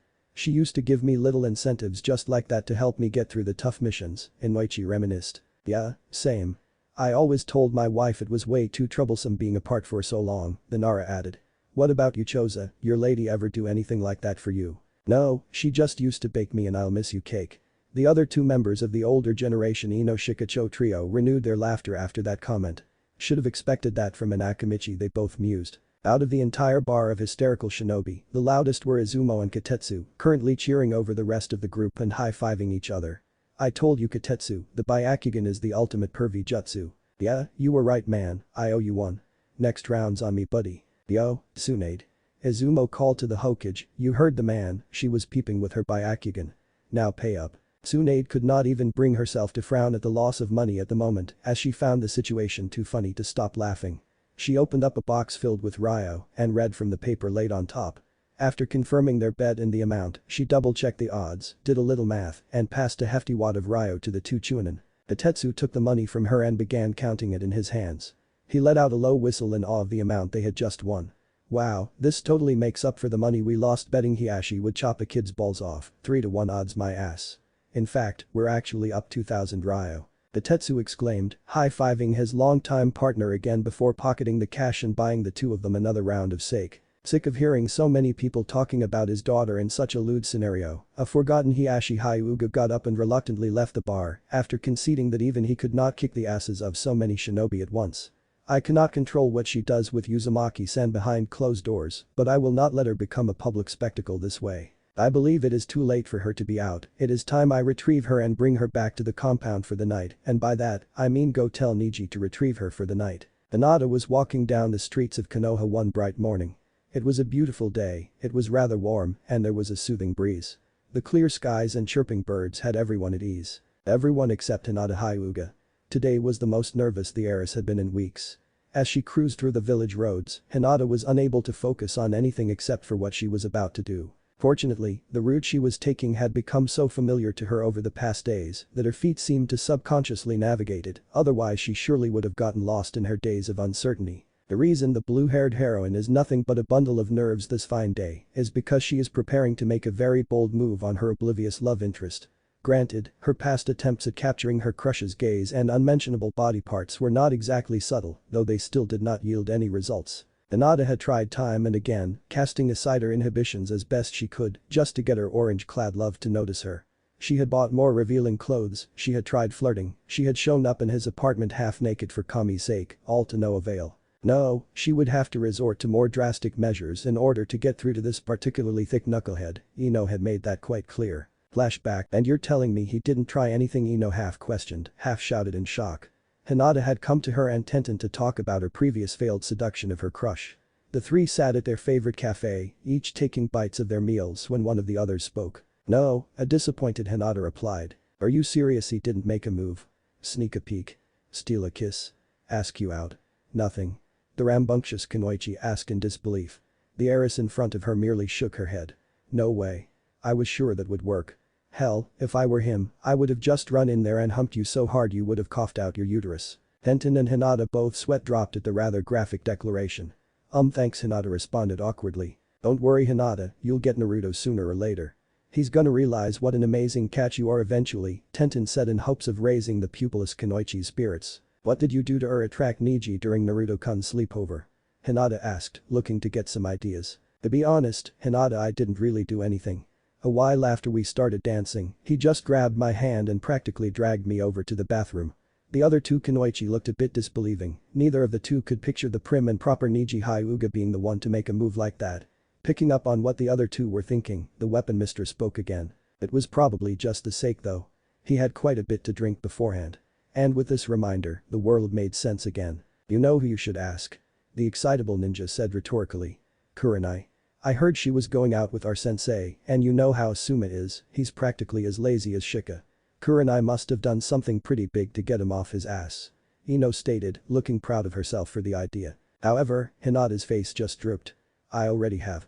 She said Asuma was the one who asked her out, completely out of the blue. Damn. Well, don't bother asking me, I've already given you pretty much my whole playbook, the Mindwalker discouraged. Hinata was beginning to feel hopeless now. She had tried everything and then some, but simply could not get Naruto interested in her. Why was this so difficult for her, when everyone else barely had to try to get their boyfriends? Perhaps it just was not meant to be, Hinata said in a grim monotone more befitting on her cousin, her eyes downcast. Maybe Naruto-kun will just never return my feelings. Don't say that. Tenten argued. He'll come around, we just gotta find out how to break through that thick skull of his. The Hyuga heiress did not seem reassured by her friend's words. What is there that I have not tried yet? He'll never see me as anything but a friend. At that moment, a light bulb went off in Ino's head. Her head shot back to her depressed friend. Wait, I think I might know the problem is. She blurted. Hinata, who had given her full attention to this new hope, looked up expectantly, holding back the tears which were previously threatening to fall. Tell me, when you've caught Naruto checking you out before, did he ever look like he was feeling hesitant or guilty or anything? Ino asked urgently, leaning over the table to decrease the distance between her and Hinata. Hinata leaned back a bit, becoming nervous as the intense blonde began invading her personal space. The heiress thought back hard, trying to recall the looks she would receive from her crush whenever she would model revealing clothing for him or show up half-naked in his apartment. She made two realizations. The first was that she had done the latter far too many times lately to not get some, and the second was that Ino's description was true. The last time she had taken Naruto shopping, his look when he was inspecting her newest outfit matched exactly what Ino had said. He seemed as if he were feeling guilty of something every time his gaze lingered on a certain body part a bit too long. He seemed nearly terrified whenever he realized that she had noticed too. The time him and Sakura had found her in her underwear on Naruto's bed, the blonde had seemed as if he was fighting to look away, and before the door between them had closed fully, she could have sworn that his expression made him appear to be ashamed. Self-loathing. Remorseful. It was tough to identify, probably because she had been not used to seeing such a look on the teen. Yes, Hinata replied, curious where Ino was going with this. Ino snapped while wearing a smug grin, proud for having figured out why Konoha's knuckle-headed ninja had not made his move on his desperate admirer. I think I know why Naruto hasn't tried anything yet. It's because he doesn't want to risk your friendship. He probably feels like having other sorts of feelings for you is wrong, and probably feels like he is betraying your trust or something when he pervs out on you. Yep, I've seen this happen before. So she's getting friendzoned? The ever straightforward Tenten asked. Ino gave an annoyed sigh. Well, I guess you could say that if you want to simplify it. The Yamanaka obviously was not pleased with her assessment being dumbed down. But it really is more complicated than that. Naruto didn't put you in the friendzone because he doesn't like you like that. Hell, for all I know, he might want you just as much as you want him. He's probably just doing it because he doesn't feel like he's good enough for you, or he's scared of rejection. Naruto kinda afraid of me rejecting him. Hinata could not believe this ironic notion. While the lavender-eyed teen doubted her friend's psychiatric abilities, she was usually right when it came to relationships. But wait, what about his pink-haired teammate, Sakura? If that's true, then why did he always ask out Sakura? Hinata asked her blonde matchmaker. Tenten seemed to see the heiress's point, and both looked to Ino for an explanation to this flaw in her reasoning. Ino began to respond without hesitation. Come on Hinata, think back to our old academy days. Did you ever really see the two of them talk much? They didn't really become close until after they were put on the same genin squad, and by then Naruto had already made asking her out a habit. Tenten, who was not in their class due to being a year older, looked to Hinata for confirmation. She could tell by the look of realization on the Kunoichi's face that it was true. Ino was right, Naruto and Sakura had not hung out in the academy. In retrospect, Naruto never really hung out with anybody, a saddening thought which Hinata tried to suppress. The first time the two ninjas in training had actually talked, it had in fact been a request for a date, which Sakura had violently rejected. The two must not have become friends until far later, and it seemed their friendship had won out over Naruto's crush, as the two were closer than ever, and the previously infatuated boy had not asked the pinkette out in ages. With no more inconsistencies in Ino's theory, Hinata began to believe this could truly be the cause of Naruto's lack of, or rather, suppression of his interest in her. Whatever the reason, the only thing the heiress cared about at the moment was what course of action she should take to make the whiskered boy hers. So what can I do? Well, the easiest way would be to just tell him how you feel, so he knows that you want a more serious relationship too. Hinata slowly hung her head at this response. Of course, the one thing I can't do, she thought to herself, sulking. Ino and Tenten offered sympathetic looks. The blonde knew she would get this kind of reaction, and it saddened her to see her friend this depressed. It really was the only method she knew to overcome this obstacle though. I've tried, the downtrodden Kanachi mumbled, but every time I do, I just cannot get the words to come out. She looked up again, her eyes shining with the tiniest sliver of hope and optimism left. Isn't there anything else I can do? She asked in a final, desperate plea for a solution. Ino saw how much this meant to her Hyuga friend, so she put her complete brainpower to use. The ponytailed Kunoichi put her finger to her chin and thought deeply for an alternative. Tenten, unsure of what to say, just sat there and watched the relationship specialist think, as did Hinata. Ino lowered her finger and looked directly into Hinata's large pupilless eyes. The Byakugan wielder became more worried than ever before. Please tell me you came up with something. Hinata's spirits rose as the mind walker grew a small grin, which she mirrored.